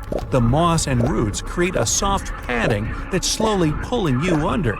And when you try to raise your feet, you might end up without your boots. Telling a forest swamp is fairly easy when you know what to look for. If you're in a dense thicket and see a lush, sunlit glade where nothing but moss and an occasional bush grows, chances are high it's a swamp. You can also check it by stepping lightly on this serene ground. If it feels springy, better stay away. One other thing the swamp can be dangerous for is, surprisingly, a forest fire. If you stay too close to a swamp and start a campfire, it might catch on, especially if there's a strong wind. Swamps and marshes are chock full of tar hidden underneath the layers of water and moss. When it starts to burn, extinguishing it is nearly impossible. Always keep a safe distance from any swamp before starting a campfire. Another common mistake while breaking camp in the wild is not looking up. Let's say you found some solid ground to put up the tent, cleared it from all the nasty cones and stones, and made sure there aren't any anthills close by. You don't want anything to creep inside your sleeping bag at night, do you? The spot you've chosen is perfect, and the tree your tent is leaning to protects you from the wind and rain. You set up for the night, turning off your camping light, and suddenly, your tent is thrashing as if a wild beast has attacked you. Bewildered, you scrambled out and see a huge branch has fallen on top of your tent. The worst thing about this is that you would have seen it coming if only you'd looked up before setting up camp. Half-broken and rotten branches are easy to spot, and it's never a good idea to put your tent straight beneath them. Such a thing can break off at any moment, and you'll be lucky if it doesn't tear your tent and harm you. Crunch. Dozens of tourists make this mistake every year and often pay dearly for it. Looking up will also help you make sure there are no wasp nests or spider nets above you. These might prove even worse than a branch because wasps don't like to be disturbed, and spiders may turn out to be venomous. Now, if you see a beautiful river and decide to break camp on its banks, pay special attention to where exactly you put up your tent as well. If you stay too close to the water, especially in spring or fall, chances are you'll find yourself afloat in the middle of the night. Always check the weather forecast for the day and the night after. If there's a chance of rain, better stay away from any bodies of water, especially rivers. The rain might raise the water level in it and make it burst its banks, drowning your little camp and ruining your vacation. But even if you're far from water, rain could spoil it for you. Say you're once again deep in the forest and tree crowns are protecting you from the weather. Precipitation still gets to the forest floor, but at least it's not as bad as in the open. The next night, when you set up camp in another place, you feel the ground is soft and springy. It's not a swamp though, just the last night's rain has loosened the soil. If you're in such a spot, better move to somewhere solid. Thing is, soft and loose ground might start creeping out from under you at any point. This movement isn't as dangerous as when you're in a swamp, but the pegs of your tent might come loose too, and you'll end up buried underneath a pile of rugs that used to be your tent. And if you decided to set up your camp in a cozy-looking valley, and the rain starts falling when you're already there, well, prepare for a nice floating trip. All the water will naturally go down and into your shelter, eventually finding its way under your tent. No wonder you'll find yourself knee-deep in rainwater when you wake up. Oh, what a great spot for taking a bit of rest after a long walk. It's on a hilltop, so there's no water nearby, the sun's shining, and not a single tree to block it out. Sunbathing here's gotta be fabulous. Well, it seems this way for the first few hours. But when you stay here long enough, you'll see the error of your decision. Direct sunlight on your tent can make it hot in a matter of hours due to the materials it's made of. And you'll feel it on your skin as soon as you crawl inside. Let's just say you won't want to stay in there for long until it's night and the tent's cooled down at least. Same thing with the wind. In an open spot, gusts can reach crazy speeds, and if you haven't been careful while hammering down the pegs, you might say goodbye to your tent sooner than you'd like. It's best to find a spot near a tree that would protect you both from the sun and the wind. Still, don't get tempted to camp near a lone tree when the weather forecast isn't in your favor. Both sunny and rainy weather are okay, but if there's a serious storm coming, a single standing tree will serve as a lightning rod. It's not hard to imagine what may come if lightning strikes a tree you're camping under. Hey, you might get a charge out of it. When winter camping, the weather can be even more treacherous. Remember what I said about direct sunlight? Forget it. In winter, it's best to have the sun shining on your tent. The cold might get to you no matter how cool and expensive your tent is, and the winds are generally much more vicious in the cold season. Direct sunlight will help you cope with much of the cold. One of the more common mistakes hikers make is starting a campfire too close to the tent. Again, the material of the tent conducts heat very well, and it's a good thing when it's warm. But it also catches on fire easily. Sometimes, one spark is enough to burn your shelter to cinders. Make sure there's enough room between your tent and the campfire, and never leave your fire unsupervised. When you go to sleep, it's a rule to extinguish the fire so that you don't wake up to a blazing inferno around you. Insects can ruin even the most exciting hike.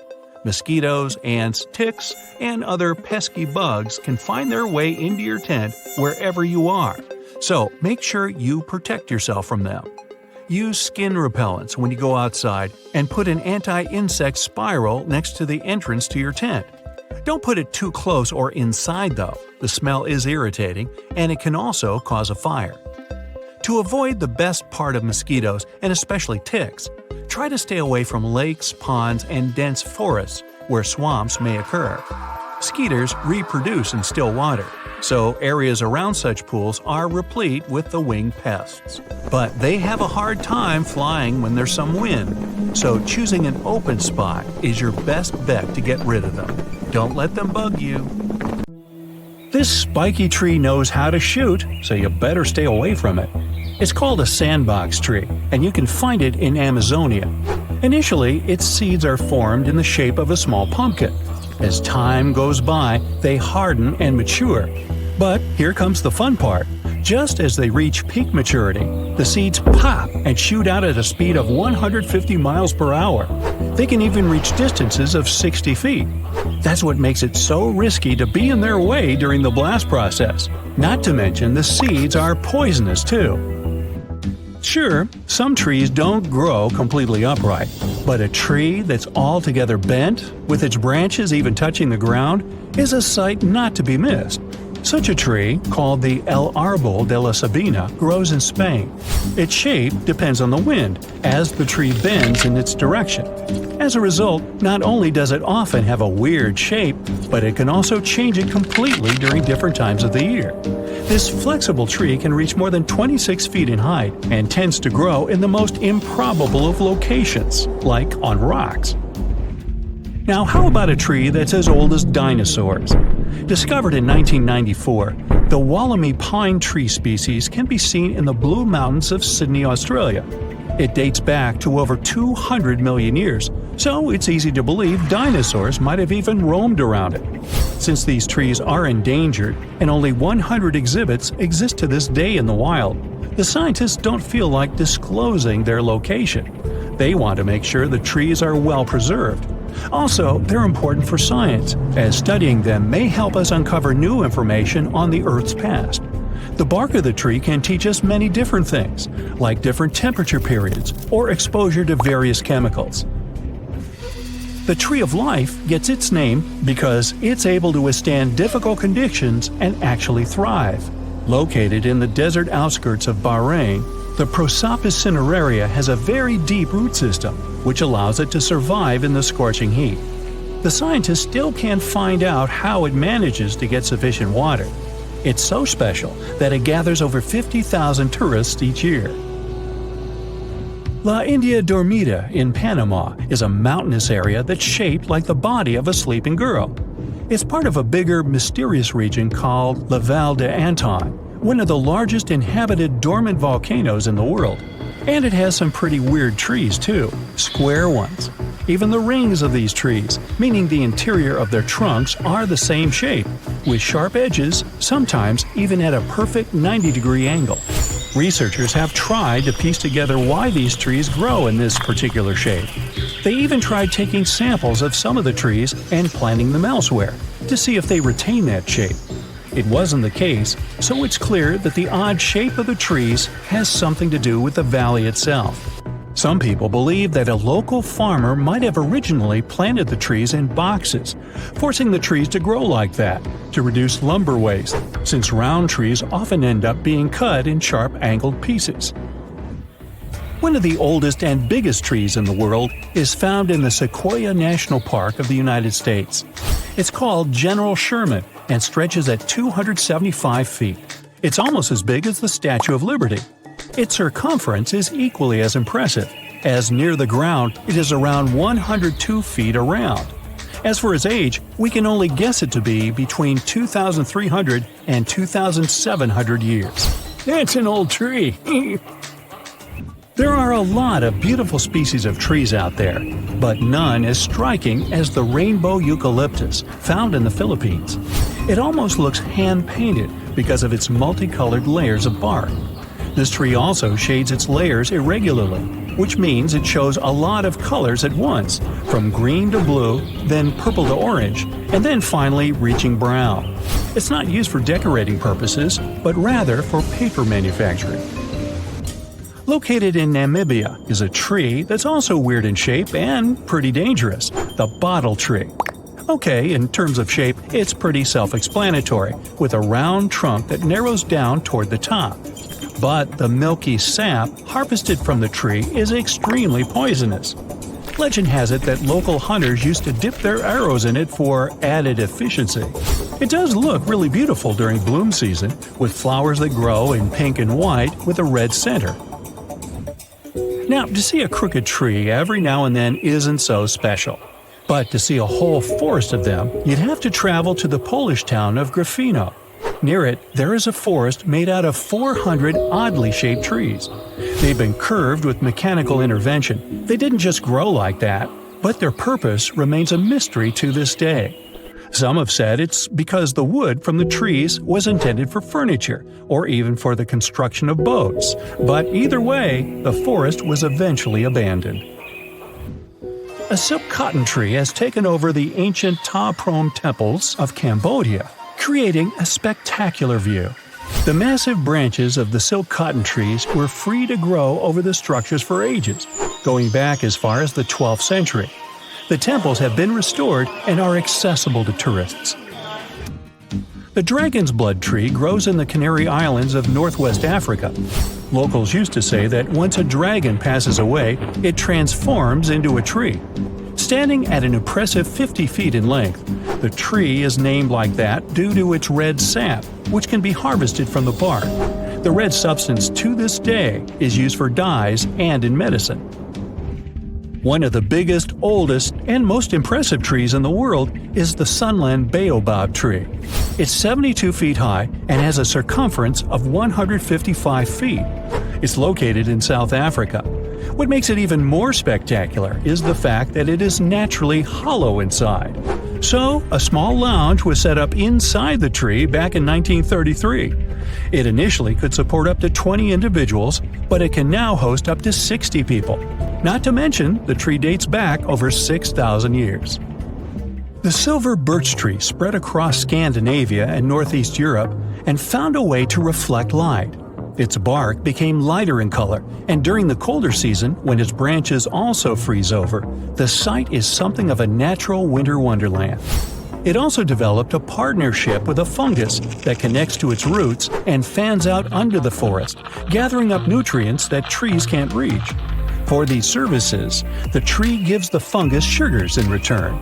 The birch's companion is dangerous and shouldn't be consumed by people. It's easy to recognize with the classical scarlet-topped red-sprinkled mushroom head. A natural festival not to be missed is Japan's cherry blossom season. The pinkish-white blossom is deeply rooted in Japanese culture, going hand in hand with a local saying called Mono no Arare. Was I even close on that? Which relatively translates to the fact that everything is temporary, regardless of how perfect or beautiful it is. Should you ever visit Japan, you'll quickly see that the cherry blossom symbol is everywhere, from company logos to even clothing or household items. Yosemite National Park in California once had an amazing tree structure that was turned into a tunnel. It was a coast redwood tree, stretching 227 feet tall. It was nicknamed Wawona, the Native American word for the hoot of an owl. The tree fell in 1969 because of a heavy snow, but it survived as an ecosystem for animals, plants, and insects. It's now called the fallen tunnel tree. One tree species known as Farcapazvivavet, well, you read it, is the rarest plant on Earth. The Guinness World Record book recorded one single tree of its kind off the coast of New Zealand. It wasn't always that lonely, but humans brought goats to the island, which nipped at every other member of its family. Ow! Luckily, scientists are looking at ways to plant new specimens. Hello, distinguished guests, and welcome to Aquarium Bright. Here, you will get to see the most dangerous sea and ocean creatures. But don't let what I said mislead you. It's very well possible for you to come across one of these underwater animals during a walk on the beach. So, take a look at them carefully now, and you might just avoid a disaster. Is it fish or is it stone? What you're looking at is commonly known as the stonefish, but its fancier names include the Dornorn and the Sinancia. If you're into diving and observing the underwater, you might already have come across one without noticing.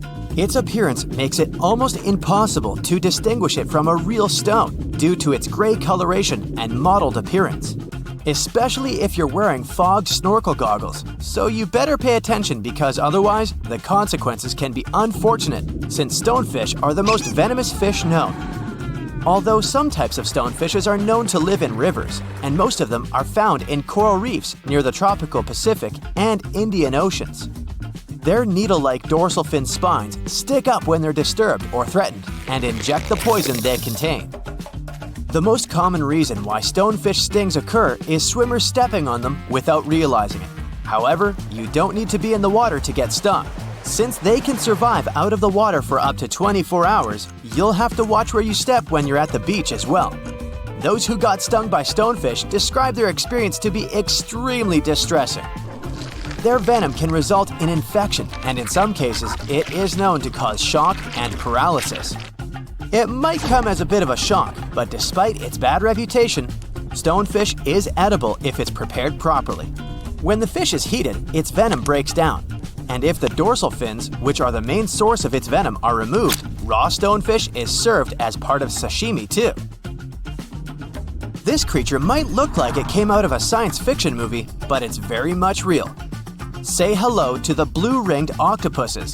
Don't be deceived by their small size, which can range between 5 to 8 inches including their arms, because they're packed with venom to cause great damage to as many as 26 people within minutes. Just like stonefishes, blue-ringed octopuses are found in the Pacific and Indian Oceans, from Japan to Australia. They typically live on coral reefs and rocky areas of the seafloor. Some may also be found in tide pools, seagrass, and algal beds. Blue-ringed octopuses are not aggressive in nature. When they're not seeking food such as crabs or shrimps, or searching for a mate, they often hide in marine debris, shells, or crevices. It's only if they're provoked, cornered, or handled that they get dangerous to humans. When they're threatened, they turn bright yellow or blue iridescent rings appear all over their body as a warning display towards the potential predators. Their bites usually come unnoticed, so you might not be able to realize you're bitten until it's too late. The venom of a blue-ringed octopus can cause dizziness and loss of senses and motor skills, and ultimately, paralysis. So, better try to keep your hands to yourself and back away in a hurry if you see one. Nope, it's not a flower bouquet, so don't try to pick and smell one of those pink tube-like things. What's standing before your eyes is a marine animal called a flower urchin. It may look gorgeous, but don't let the looks deceive you. It was named the most dangerous sea urchin in the 2014 Guinness World Records. Flower urchins inhabit the tropical areas of the Indo-West Pacific and are found among coral reefs, rocks, sand, and seagrass beds at depths of 0 to 295 feet. The most noticeable feature of them is their pedicularia, which are claw-shaped defensive organs that are also found in sea stars. What makes flower urchins differ from any other sea urchin is the fact that their pedicularia is, as the name suggests, flower-like, and usually pinkish-white to yellowish-white in color, with a central purple dot. Hidden underneath those flowers, they possess short and blunt spines. Although many sea urchins deliver their venom through such spines, flower urchins deliver their venom through their pedicularia, or flowers. If they're undisturbed, the tips of these flowers are usually expanded into round, cup-like shapes. On their surface, they possess tiny sensors with which they can detect threats, and once they contact such threats, these flowers immediately snap shut and start injecting venom. What's weird is that the little claws of the flowers can sometimes break off from their stalks, stick to the point of contact, and continue injecting venom for hours into whoever touched it. Yeesh! Looks like a giant puddle of melted strawberry ice cream, right? You wish. It's a lion's mane jellyfish, which is also called giant jellyfish, Arctic red jellyfish, or hairy jelly. They're known to prefer cool water. That's why they can mostly be found in the Arctic, northern Atlantic, and northern Pacific Oceans. But it's possible to spot them around the British Isles or in the Scandinavian waters too. Lion's mane jellyfish are one of the largest known species of jellyfish. They get their name from their long, flowing hair-like tentacles and can reach lengths up to 10 feet.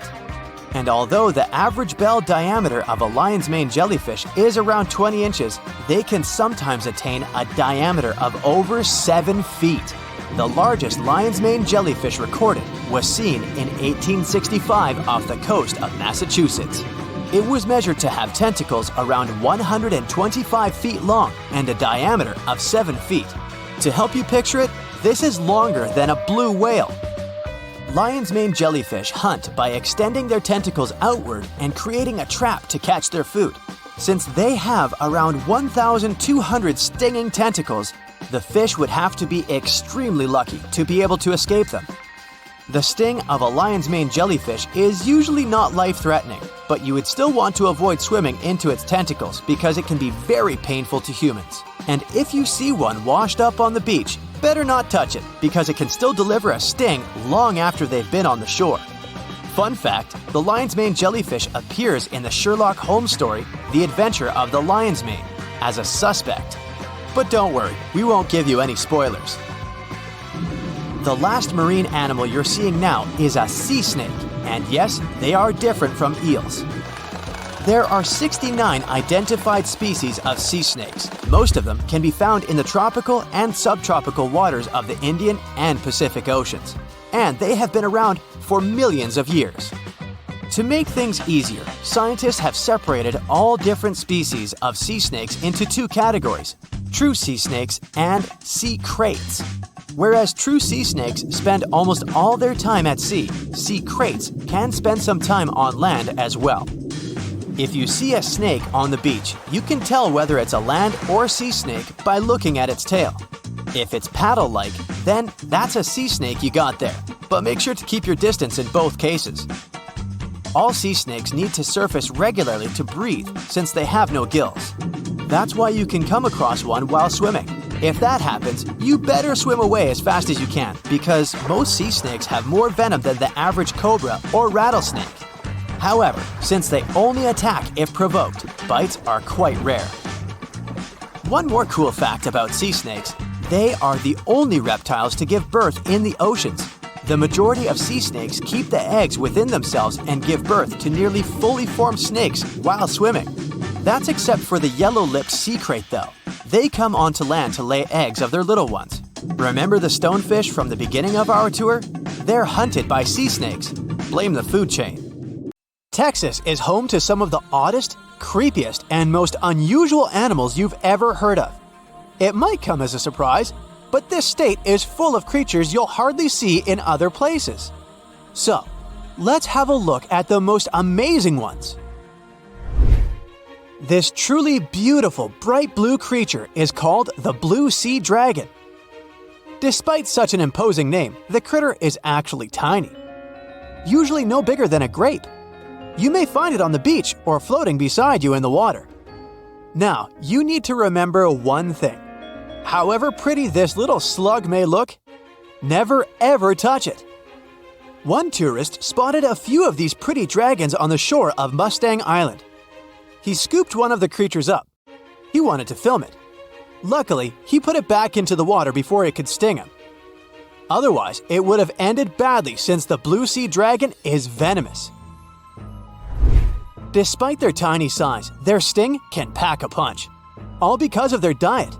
Their favorite dish is the Portuguese man-o-war, a jellyfish that has enough venom to paralyze small fish and crustaceans.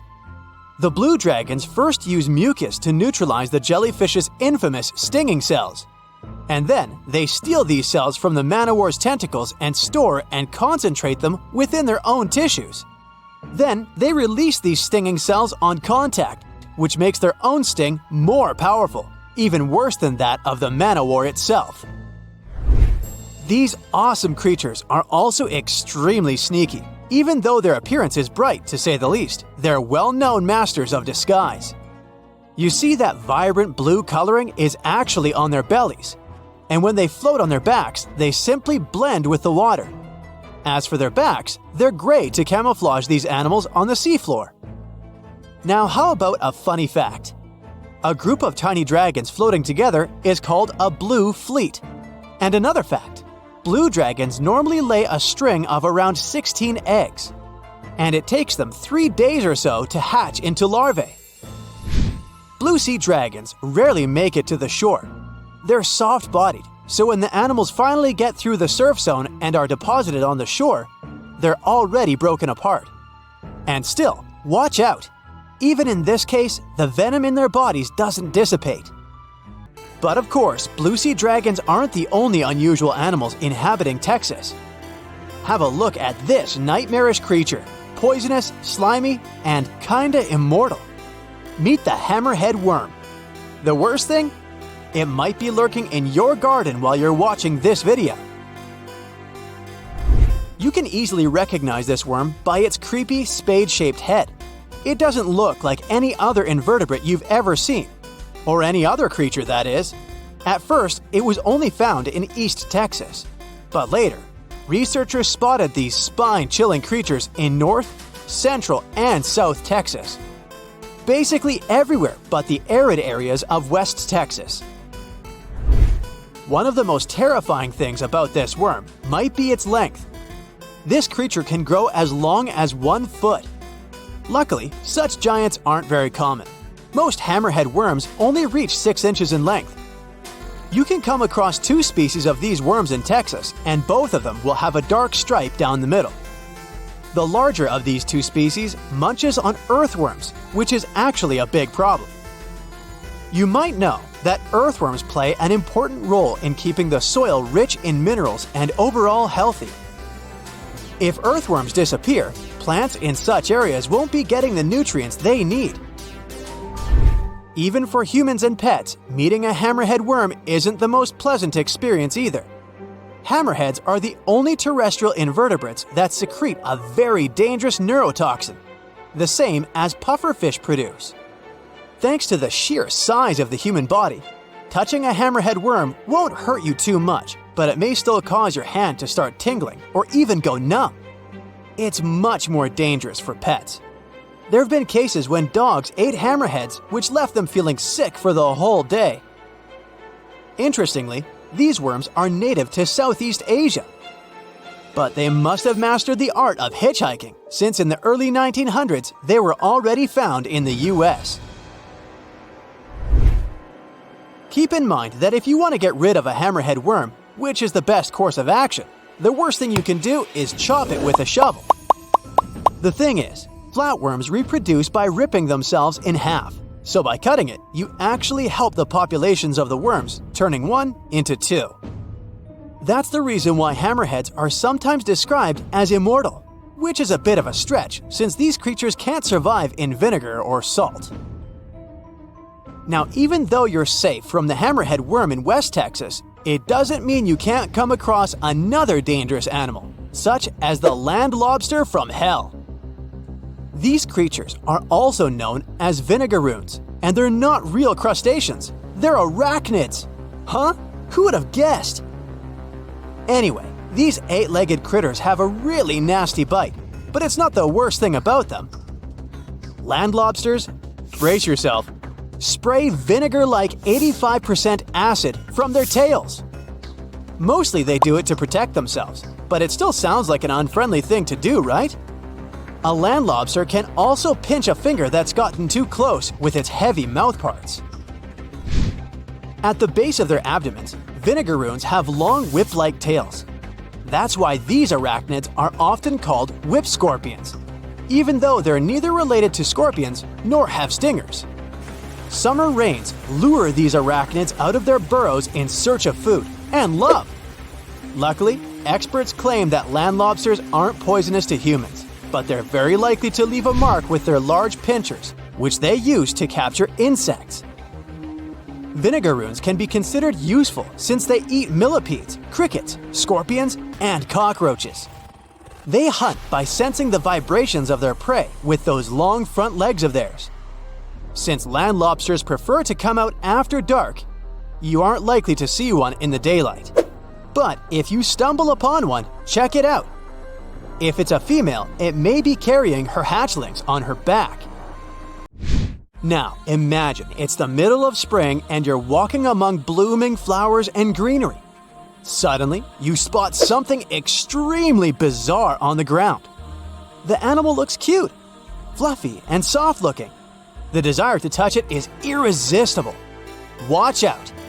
The sting of the hairy caterpillar can pack a serious punch. This one is called the puss moth caterpillar, or asp.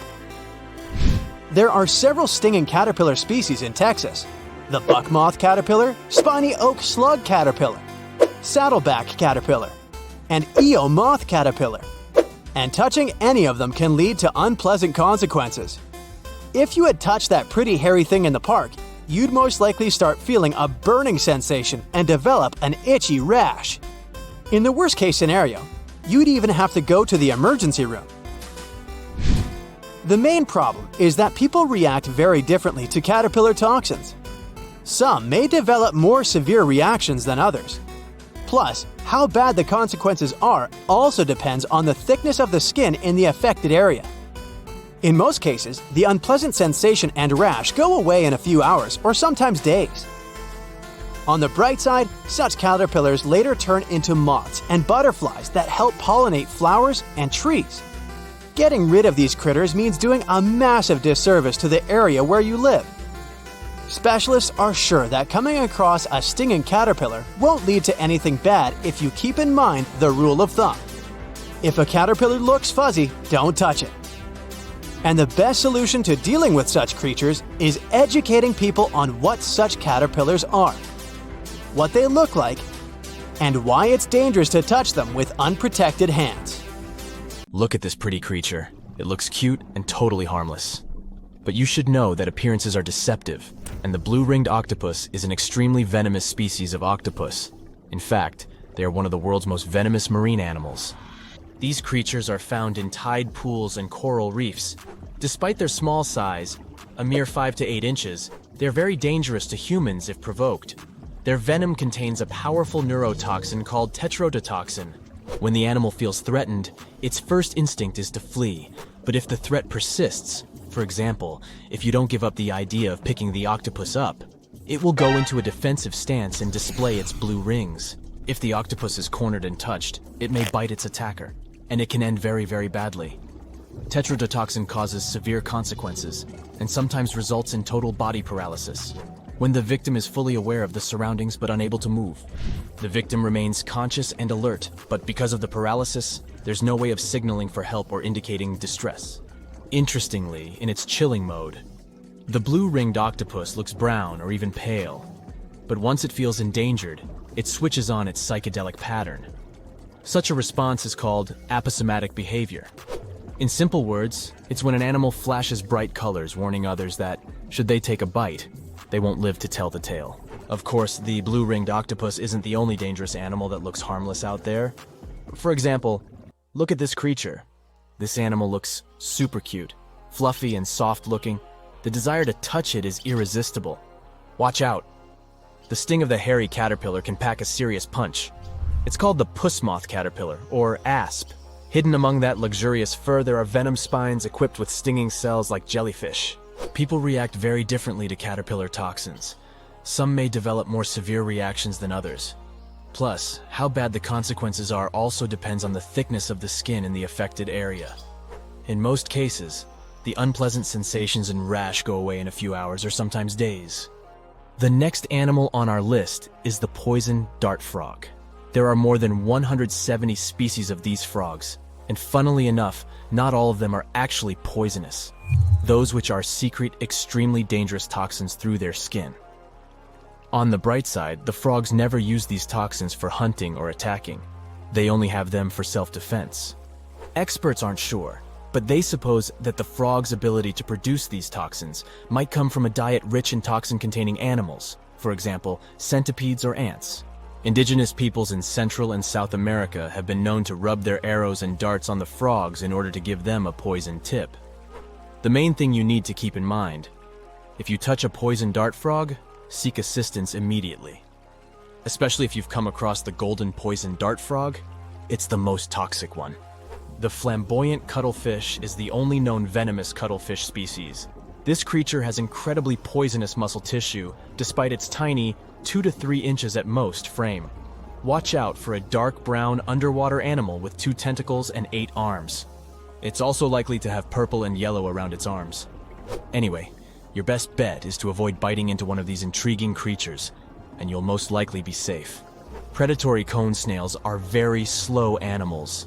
This is the main reason why they have no means to capture their prey mechanically. I mean, they can't really grasp another animal or bite it.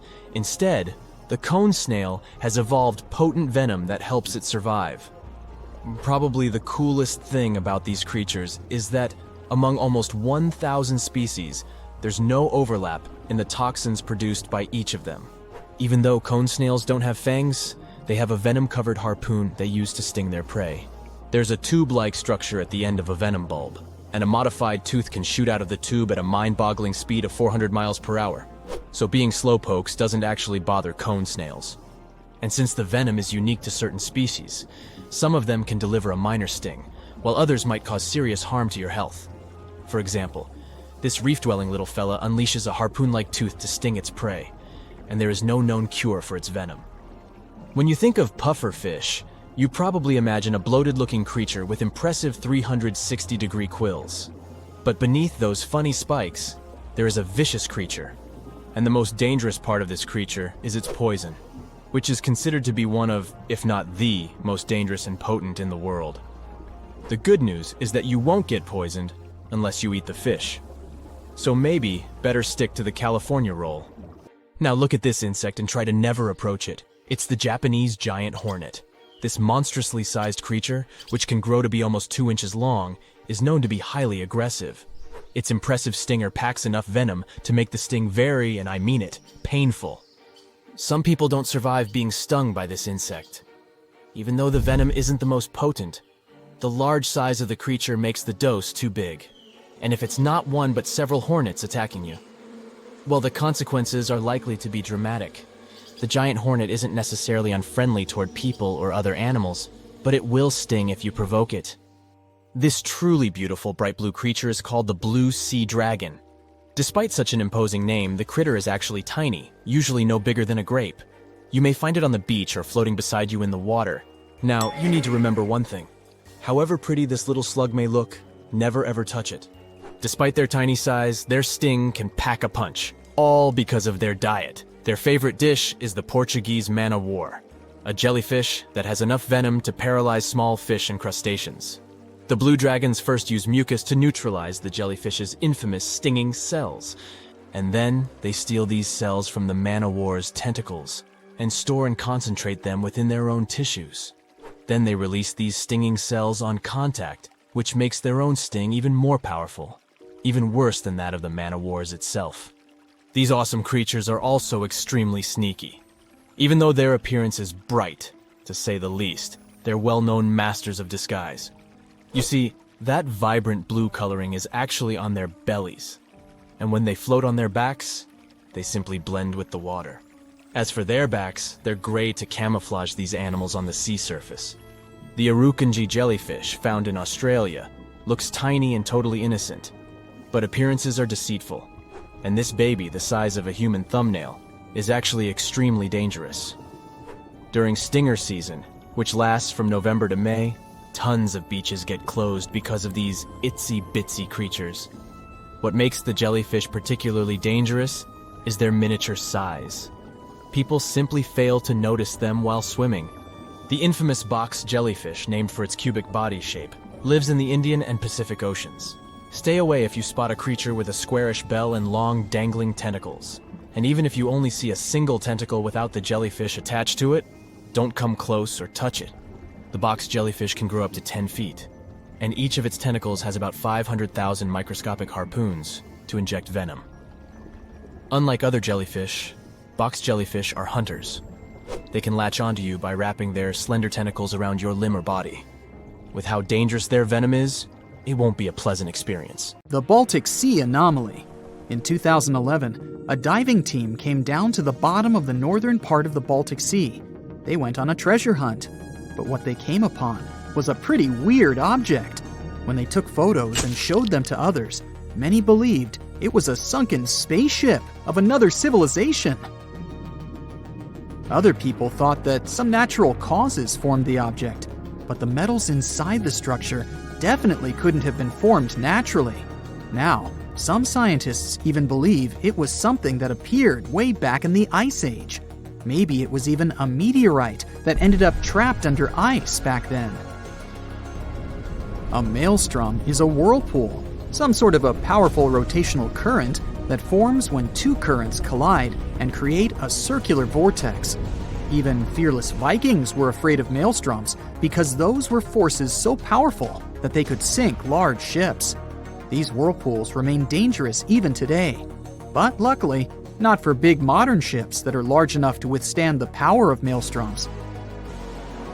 But a cruise ship that gets into a maelstrom usually faces massive waves that can rock even big vessels from side to side pretty intensely. A maelstrom can be so strong, it can turn into some sort of an underwater black hole. Yep, black holes are not only present in the cold expanse of space, you can find them here on our home planet too, swirling in the oceans. They're similar to those in space, since they're compacted so tightly that nothing they trap can escape. Underwater black holes often span up to 93 miles in diameter. And if you got into one of those, you probably wouldn't even know it. These black holes act like vortices, but because of their size, even professionals can hardly see their boundaries. Here's something relaxing. Next time you go to the beach, pay attention, and maybe you'll see an optical phenomenon called the green flash. You can see it shortly after sunset or right before sunrise. It occurs when the sun is almost completely below the horizon, while its rim, the upper one, is still visible. For just a second or two, that upper edge of the sun will appear green. It's because you're looking at the sun through thicker parts of the atmosphere as it's moving down in the sky. As it's dipping below the horizon, light refracts, or bends, in the atmosphere and gets dispersed. Wait for a clear day with no clouds or haze on the horizon to see this phenomenon better. You've been looking forward to a nice swim, only to realize that the water in the ocean is red? Better avoid going in.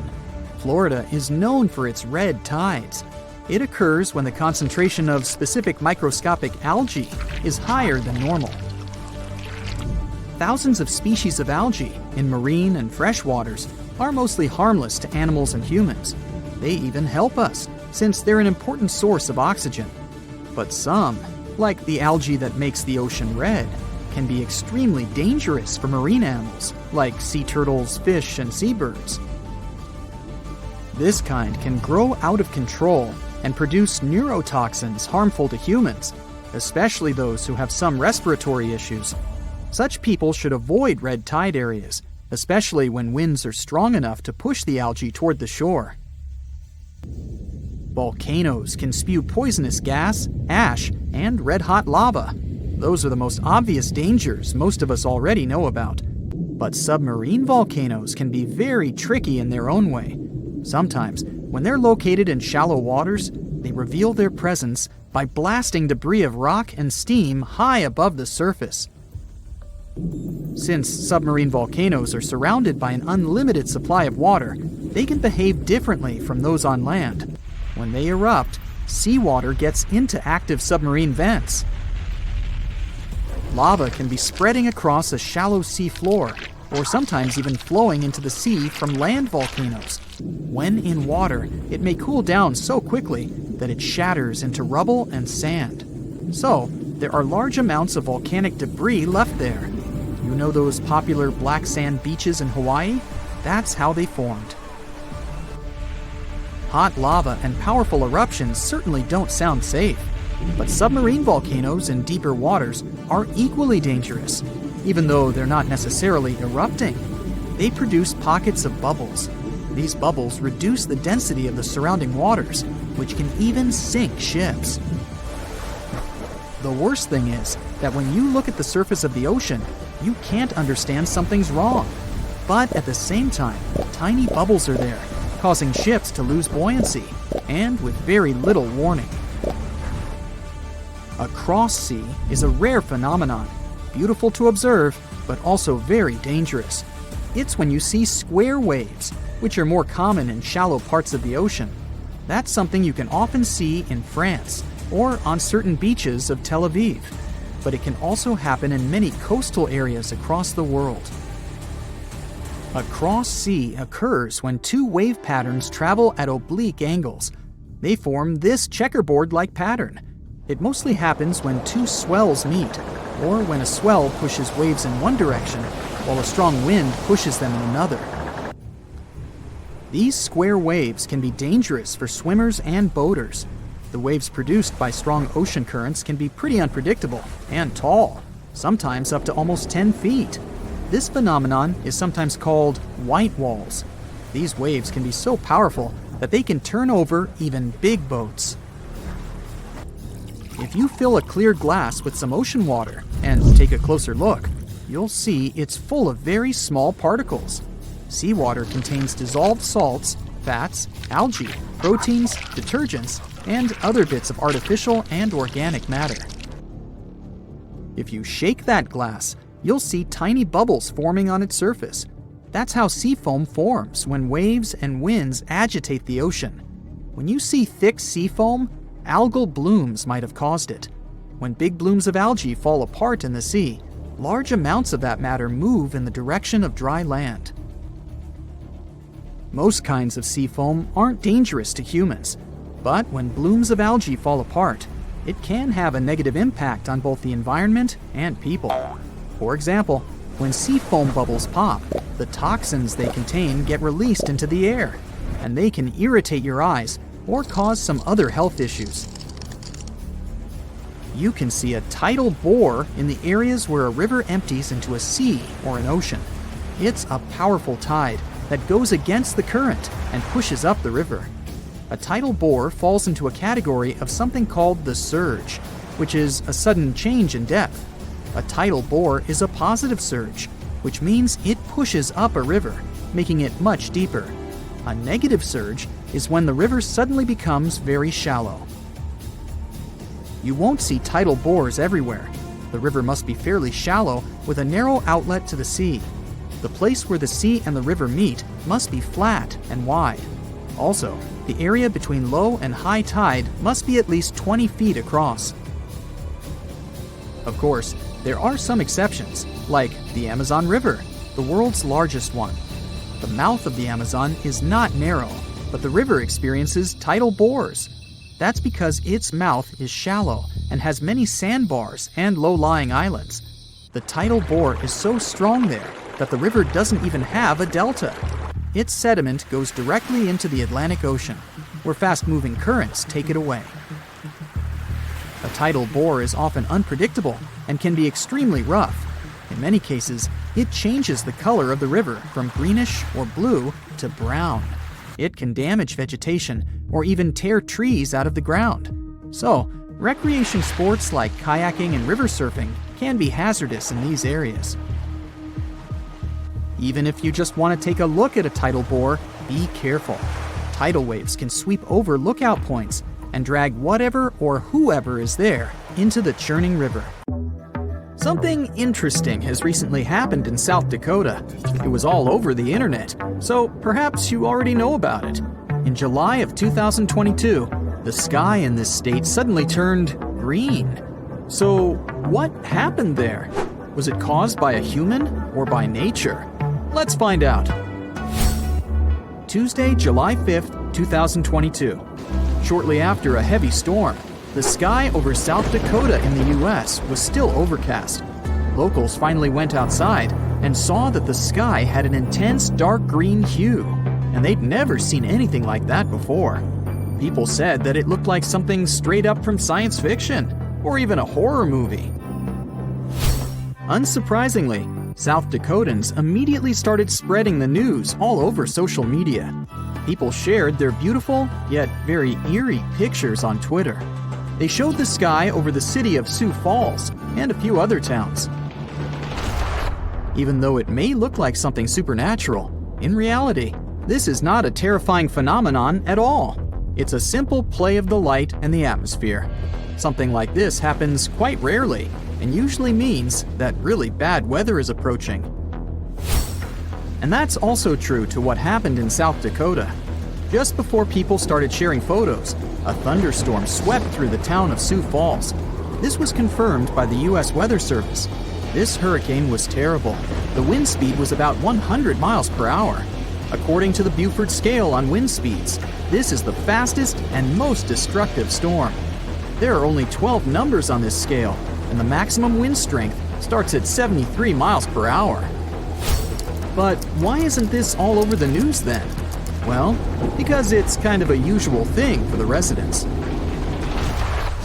Thunderstorms occur very often in the United States, especially in the warmer months. And 1 out of 10 such thunderstorms can become something serious, like a tornado. This one wasn't an exception. It was the so-called derecho storm. Derecho is very widespread and long-lived. It's actually a combination of a fast-moving group of severe thunderstorms and downpours. People often say that a derecho is as strong as a tornado. Still, there's a difference between them. A tornado is a vortex, a rotating column of air. It's usually about 500 feet in diameter. although sometimes its width can reach up to 2.5 miles. I don't envy those who would stumble upon that. But the main point is that they rotate. The wind moves very fast in a circle near some invisible center. A derecho is a strong thunderstorm, or a system of strong thunderstorms with straight-line winds. In other words, it doesn't spin. Instead, the derecho chooses a point somewhere and simply runs to it, like a very motivated marathon runner. If we compare a derecho to an ordinary tornado, the latter has 6 levels of strength, from 40 to 380 miles per hour.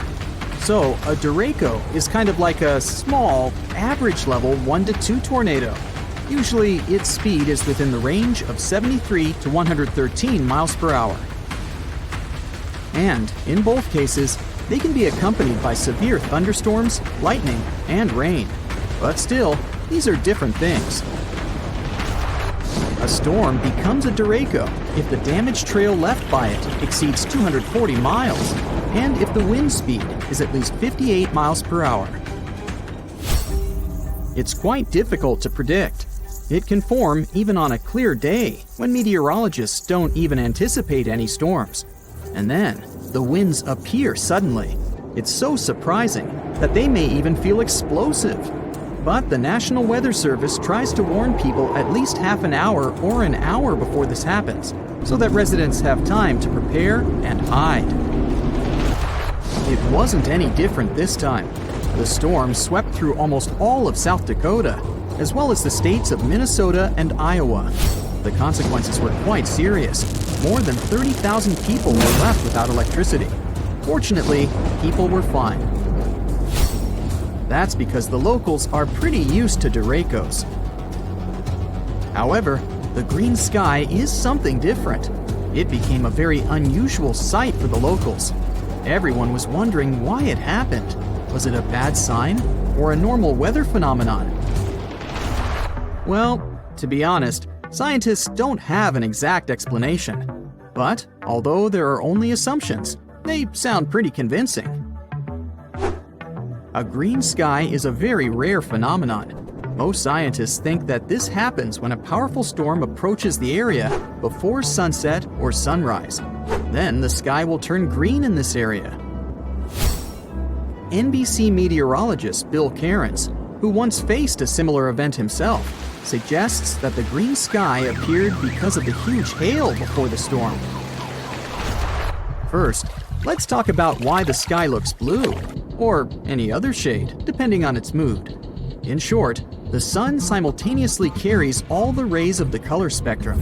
It may seem white to us in total, but it actually has all the colors at the same time.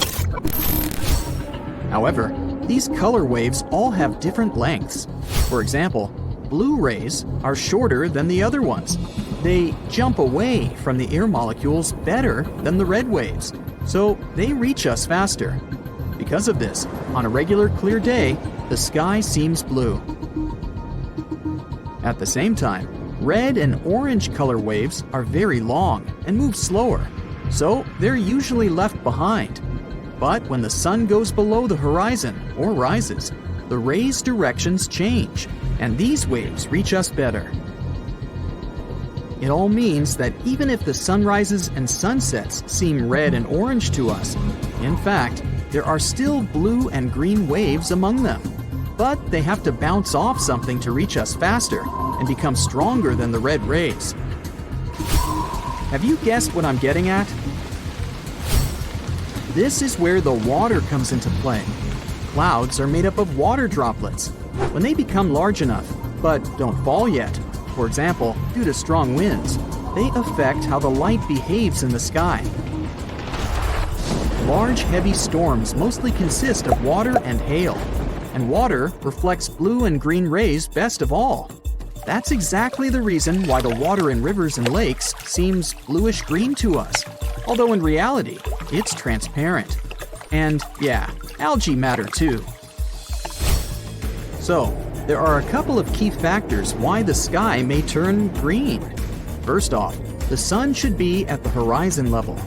Another factor is that while the storm clouds are approaching, they shouldn't cover the sky completely. There still must be a little room for the sun rays. Then, barely noticeable blue rays jump up to storm clouds.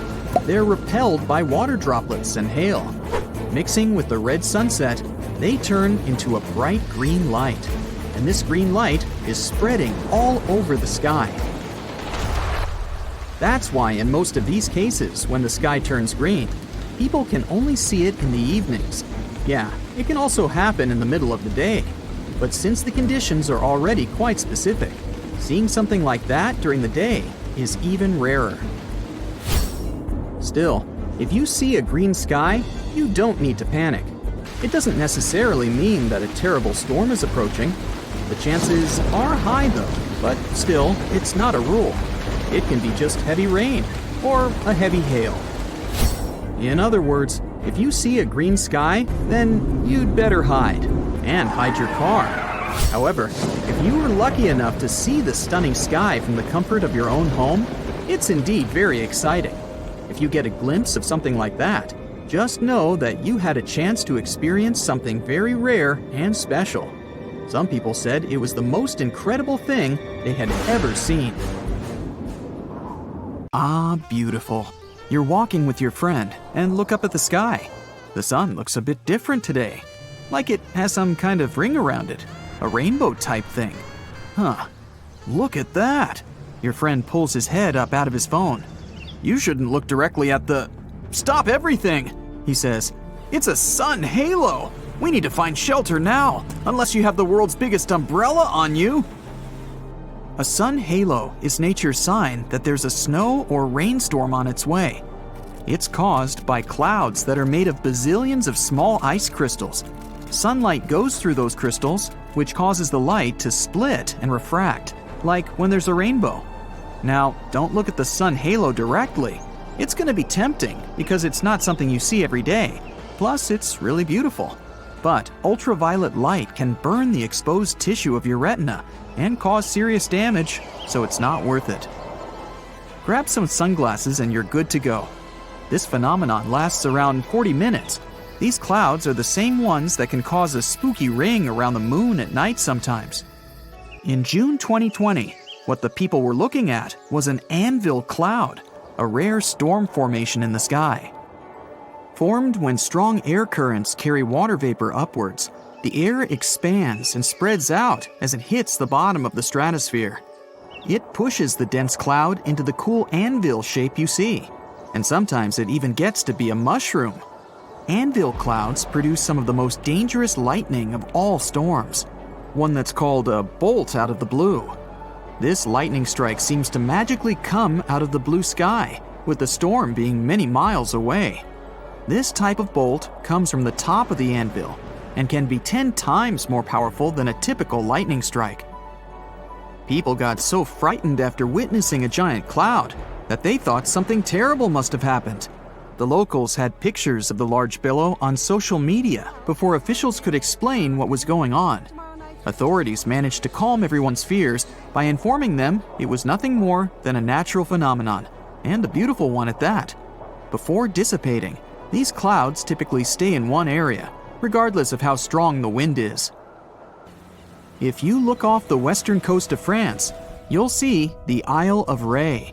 Thanks to its beautiful blue waters, clean sandy beaches, and stunning lighthouses, this place is a very popular vacation spot. But perhaps the coolest part about the island of Ré is what you see just beyond the shore: square waves. This strange wave pattern looks like a giant chessboard over the ocean. Many visitors to the island become captivated by these waves and go to high-up places like nearby lighthouses to take pictures of this natural phenomenon. They say that when looking down at these square patterns in the water, it's almost as if there's some sort of metal grid underneath it. And while these wave patterns are truly fascinating, the people who choose to enjoy them from afar are doing it right. They know to stay out of the water. To understand how these square waves come to be, it's important to know how waves occur in the first place. Generally, waves can travel many miles over the surface of the water, depending on local winds and weather. And even on days when the weather seems somewhat calm, storms located elsewhere can send in crashing waves that affect the surrounding calm waters. When waves travel onto the shores of distant lands, they're called swells. This is different from a wave that occurs from local wind. When two different swells coming from opposite directions meet, it's known as a cross sea. This is what generates these square waves you see near the Isle of Ré. While these waves are one of the reasons why people flock to this island, they can still expect to enjoy calm, relaxing waters most of the time. The cross sea only occurs during certain times of the year in specific weather. Plus, it's common knowledge around Ré to steer clear of the ocean when these square waves appear. So it's not often that you hear about anyone getting caught in them, because most people know better. And since a lot of people on the island are tourists, there are plenty of signs around warning them to get out of the water during this time. However, not everyone gets the memo. There have been a handful of cases where people got caught in the cross sea, but thankfully and luckily, they managed to get out safely. These square waves have become somewhat famous over time, given that there's really no other place in the world that boasts a cross sea like this one. In fact, no one has ever spotted square waves anywhere but the island of Ré. However, there are swells that can be found throughout the oceans in the world, and a cross sea can take place. But if the angle they approach each other at is more shallow, the wave may actually look like it's coming from the same direction, even when it's not. Not to mention, swells can slowly lose momentum as they drift further and further away, so their crest, or the top of the wave, appears more round and less jagged. The island of Ré's specific wind and weather patterns are literally the perfect storm and create a cross sea that people can clearly recognize. It's 2009 in Italy. A man was hanging out in his kitchen. Then he saw some flickering lights. He knew just what to do. He moved his family to a safe place. A couple of seconds later, a massive earthquake hit the whole region. His family survived thanks to his quick reaction. He knew these flickering lights were actually a sign of an upcoming earthquake. People have been seeing these mysterious lights for ages. Some thought it was some kind of sign coming from space. Scientists never used to take them seriously, but after the invention of photography, more and more evidence of these strange lights appeared. Soon, they realized the connection. The lights appear, and pretty soon, the earthquake hits. After a bit of digging around, they actually found some records of these earthquake lights from hundreds of years ago. There were bluish flames coming out of the ground right before an earthquake. Oh, creepy. The Christmas Island crab is part of an amazing phenomenon once a year. Their migration period is determined by the phase of the moon and the first rainfall between October and February, although the precise date can't be predicted. Once the crabs have been prompted, they leave their homes amongst the forest and migrate in massive hordes towards the sea. Numbering in millions, a sea of red crabs is observed as they make their journey across the island, creating roadblocks and making their way to the ocean. There, they lay their eggs and then make their trek back, returning to the forest until the next year. There are bridges in the Indian state of Meghalaya that are created entirely of living tree roots. The bridges are made up of tangled, thick roots that are strong enough to hold over 50 people at a time. The Khasi and Jaintia tribes became masters in the art of growing these insane bridges. They need them to cross the streams below with ease. Some of these root bridges are over 180 years old. To make them, the members of the tribes care for the roots until they grow long enough to reach the opposite bank. It can take as long as 10 to 15 years to grow a bridge. In the process, the roots become tightly entwined with one another. This is how the bridges get so strong. And once a bridge is fully grown, it can last for over 500 years. While some roots decay, new ones are continually growing. That's why the unusual natural constructions last so long. Light pillars are colorful beams of light that either jet up from Earth towards the sky or shine down from the clouds. Usually, They only occur in cold temperatures, as they form when the sunlight gets reflected off ice crystals floating in the air. The higher the crystals are in the air, the taller these bright and colorful pillars become. They're most common at sunrise and sunset. There are hidden caves all over the world that are filled with glowing light. This light comes from hundreds of glowworms that have made a cozy home in the caves. Some of the caves are more than 30 million years old, and most of them can be found in New Zealand and Australia. The worms themselves don't actually glow, but baby worms, called larvae, form silk strings made out of mucus. These strings form nets. It's these nets that can illuminate the entire cave. Their purpose is to attract flies and other tasty insects for the glowworms to munch on. Rainbow trees are 100% a real thing. Hailing from the Philippines and Indonesia, these colorful wonders are called rainbow eucalyptus, or rainbow gum. The rainbow hues are created by the contrast in colors of old and new bark. As the thin surface layers of bark peel away, they reveal newer ones with brighter, more eye-catching colors. The brand new bark is green. Then it changes to purple, then red, and finally brown. This is because the trees contain a substance called chlorophyll. It makes the bark green. As each strip of bark ages, it loses chlorophyll and slowly changes its color. Boom! This word isn't nearly enough to illustrate the explosion, the most powerful one you've ever seen. And what's most important, it's a lake that's just blown up. Hey, all you wanted to do is light up some fireworks in this picturesque place. But you must have totally missed the danger strictly no fire warning sign along the way.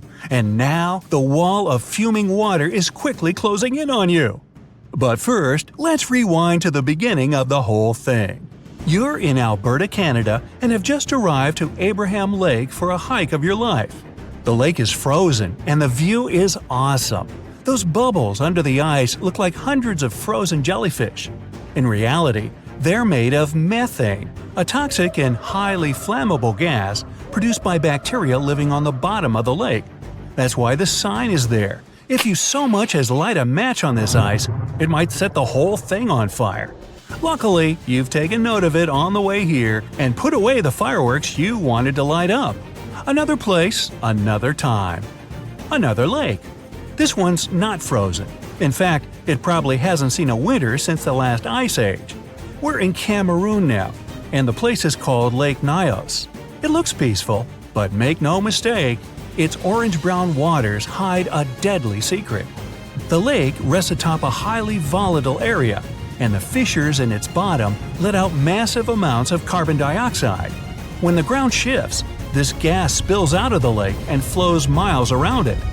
The concentrations are so high that one breath of it would make you faint, and you'd have zero chance of waking up. You get the picture. But the most sinister thing about it is that the CO2 doesn't have a smell or color, so you wouldn't even see it coming. Local authorities have set up a system of pipes that drains the gas from the lake, making it relatively safe for people and animals in the vicinity. And another toxic lake, Kivu, on the border of Congo and Rwanda, has even been made to provide energy for millions of people thanks to its gases. While we're in Africa, the Danakil Depression in Ethiopia is also worth a blood-curdling visit. Dubbed the hottest place on Earth, it sure lives up to its name. The ravine is peppered with extremely hot springs, toxic acid ponds, and active volcanoes. The landscape is surreal, to say the least, and is probably the only inhabited place on Earth where no life can exist. The Afar people live here all year round and gather salt around the springs for trade, while scientists couldn't find any evidence of microbial life in those. Humans are notorious for settling in places most would gladly avoid. Take Mount Tambora in Indonesia. Thousands of people have been living on and around its slopes for centuries until the fateful day in 1815. Tambora is a volcano, and that year it decided to erupt, resulting in a blast that obliterated everything on the island and was heard almost 1,000 miles away. It spewed out so much volcanic ash that it fell in sheets on the surrounding isles and caused a year without a summer in the whole northern hemisphere. It was the most powerful eruption in the last 10,000 years, and Mount Tambora became as much as 5,000 feet lower after it. But back to our time. There's an island you won't be allowed to visit, but I bet you wouldn't want to anyway. The Snake Island in Brazil is home to thousands of snakes, as its name implies. The moment you step on its soil, you're in grave danger of being bitten by a viper. The island is also the only place you can meet a golden lancehead viper, the encounter of a lifetime, literally. This place is so dangerous that Brazil has banned tourists and any other visitors from it unconditionally. Okay, gotta go. Now, get your warmest clothes on and don't forget a fur face mask. We're going to Omayak in Russia. It's a small town in the far north that's often called the coldest place on the planet where people still live. The only place with a lower average temperature is Antarctica, and that's saying something. In the winter, if you so much as forget to put on a sweater, and a fur coat, you'll get frozen to the bone in mere seconds. Temperatures here drop to the chilling minus 96 degrees Fahrenheit. Fresh fruit turns to chunks of ice in minutes and becomes so hard you could drive nails into wood with an apple here. Now, before you freeze in place, let's go somewhere no boat will take you. The Skeleton Coast in Namibia. No, really, you can only drive or fly in here because boats and ships won't go near the place. The waters are treacherous, sudden gales toss vessels around, and sharp rocks hiding underwater are all too happy to ram into their hulls. The coast itself stretches for hundreds of miles and is divided into southern and northern parts. Visitors on all-terrain vehicles are allowed freely into the southern part, but only about 800 people a year can get to the northern one, and only with guided tours. People are known to have been lost in this desert forever, and it's a daunting place to go. It got its name from numerous animal carcasses found here. Still, about 50,000 indigenous people managed to survive in this place, along with adapted animals, lizards, hyenas, and even elephants. Now, you'd expect a living destruction machine anywhere but the heart of Europe. Naples, one of the most famous cities in Italy, is built on top of an active supervolcano. In 2018, scientists noticed this monster of a mountain was building up magma in its depths.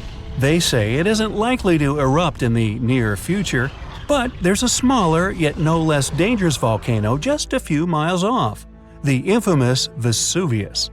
You might remember it for the immolation of the Roman city of Pompeii about 2,000 years ago. You might, but I wasn't around then. This one has been active for a long while, and both citizens and guests of Naples put their lives at stake every single day they spend in town. But hey, while you're there, try the pizza. Northeast of France is also an unwelcoming place. A chain of areas has been dubbed Zone Rouge, or Red Zone, and declared off-limits since the 1920s. If, by some wild chance, you find yourself in one of these places, you'll only see wilted plants and scorched earth, so much in contrast with the lush landscapes of the rest of the country. The soil and air is so polluted here that people are prohibited to enter for fear of choking. And in any case, nothing can live in the red zone at the time. There's an inhabited island in Japan that was once closed for air travel for 8 years. Miyakijima is basically a volcano on whose slopes people live. It has been erupting roughly every 20 years, and the latest eruption was in 2000. The volcano doesn't normally spill lava, but instead it throws out enormous clouds of toxic sulfuric gases. Hey, don't forget your mask.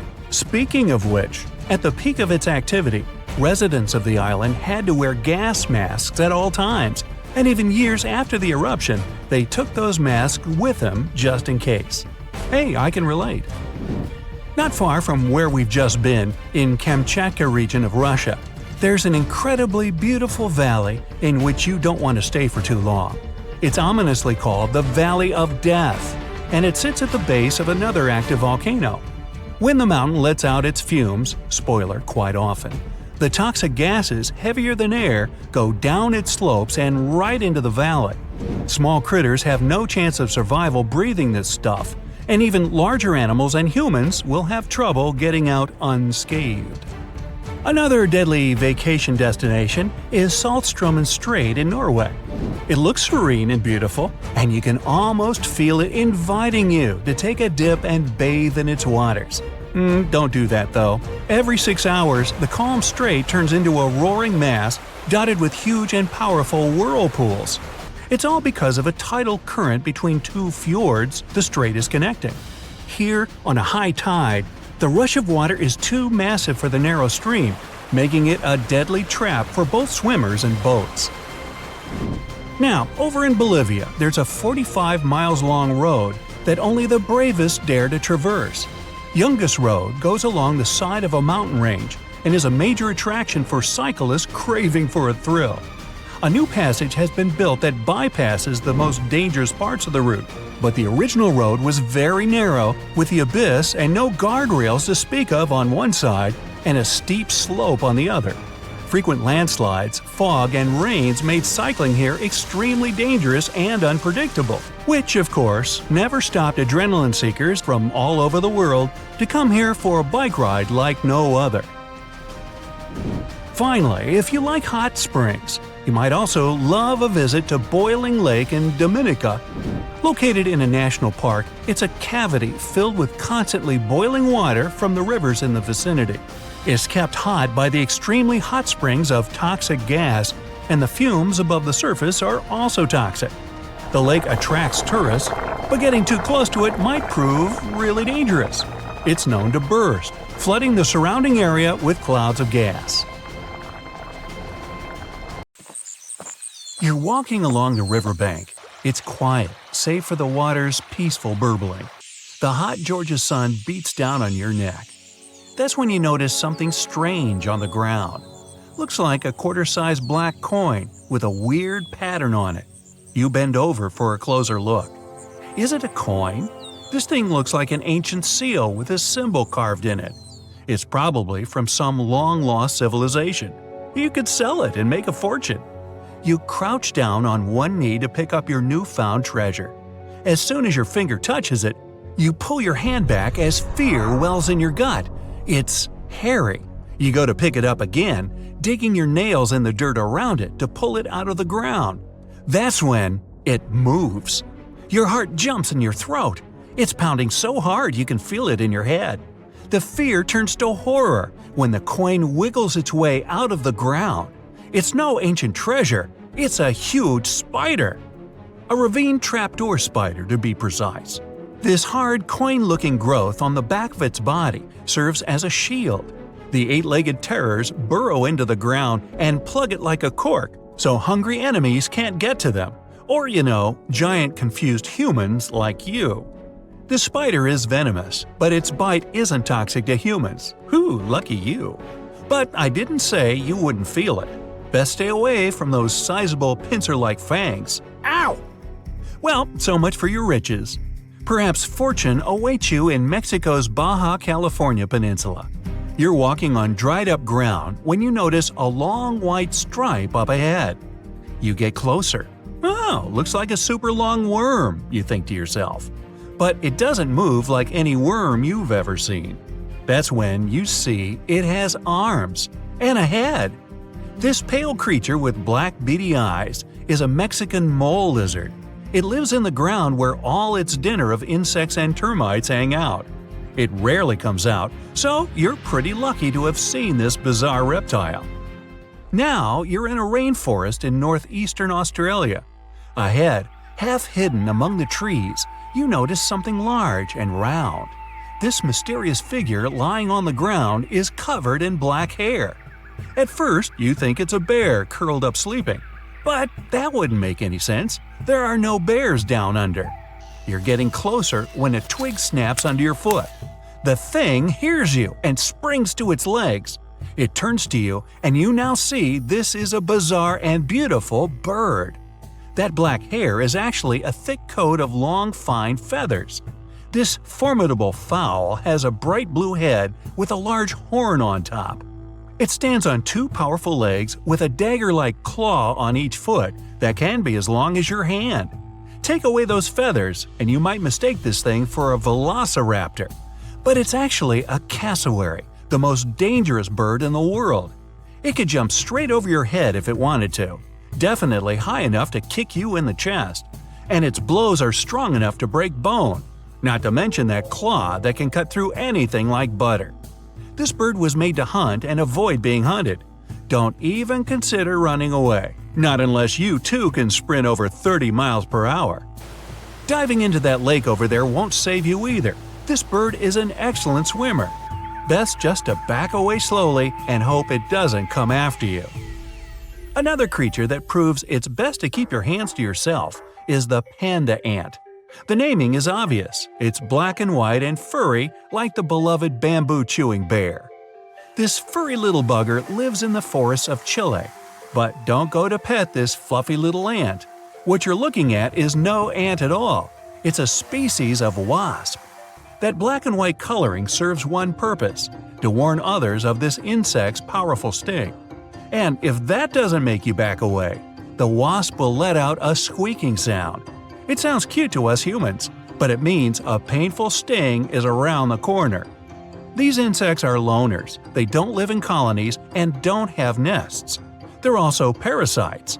A female panda ant lays eggs next to the larvae of another insect. Then the hatched babies use these larvae as food. Surely you've seen bugs that look like leaves and twigs. But what about a creature that looks like a beautiful orchid? You can find this fragrant flower in the forest or a green field among other plants. But make sure that's a flower you're leaning in toward to smell. If it's not, you risk being bitten by a praying mantis. The orchid mantis is nearly impossible to distinguish among the flowers. It has pink-white coloring with legs and claws that look identical to little petals. It uses its resemblance to the plant to hide from predators and hunt insects that love these flowers. A butterfly or a bee flies up to the flower when one of the petals starts moving. The unsuspecting meal might take it as simply the wind, but then the petal turns into a sharp claw that suddenly grabs the insect. Now imagine you're in the jungles of Costa Rica. You notice a brown snake sitting on a tree branch in front of your face. The snake looks like it's about to strike. Wow, you want to run away as far as possible, but notice that this snake is unusually short, and it doesn't lash out at you. You wait, but the snake keeps staring at you. It doesn't even hiss. Lucky for you, it'll never bite because it's not a snake, but a caterpillar. The hawk moth caterpillar can change the shape of its body to look like a menacing serpent. This easily scares away any hungry foes. The coloring and pattern on the skin imitates a snake's scales and eyes. This insect also knows how to move like a reptile. A master of disguise, this one. Let's get out of the hot jungle and head to Central Europe. You're in the middle of a sunny green meadow. Colorful flowers bloom around, birds sing, and bees buzz by. Among the bees, some are not what they seem. You'd hardly be able to distinguish the imposters. But if you look really closely, you'll see the golden bee fly moving through the air. It looks like a bumblebee, but it's the buzzer's biggest enemy. The golden bee fly sneaks into bee nests and lays eggs there. Its larvae hatch and feed on the bees and flower nectar. The yellow and black coloring allows the intruder to go undetected the whole time. The camouflage also keeps enemies away. Nothing would touch this fly if it thinks it'll get a bumblebee sting. The next spot on your journey is the rainforest in southern Thailand. Now, be extra careful and watch your step, not because the next animal is poisonous or bites, but because you might actually step on it. The leaves from the trees have fallen and turned a gray-brown hue. Among these leaves, it's tough to distinguish the Malaysian horned leaf frog. Its body shape, coloring, and especially those pointy growths coming out above its eyes, all allow this amphibian to hide perfectly among the fallen foliage.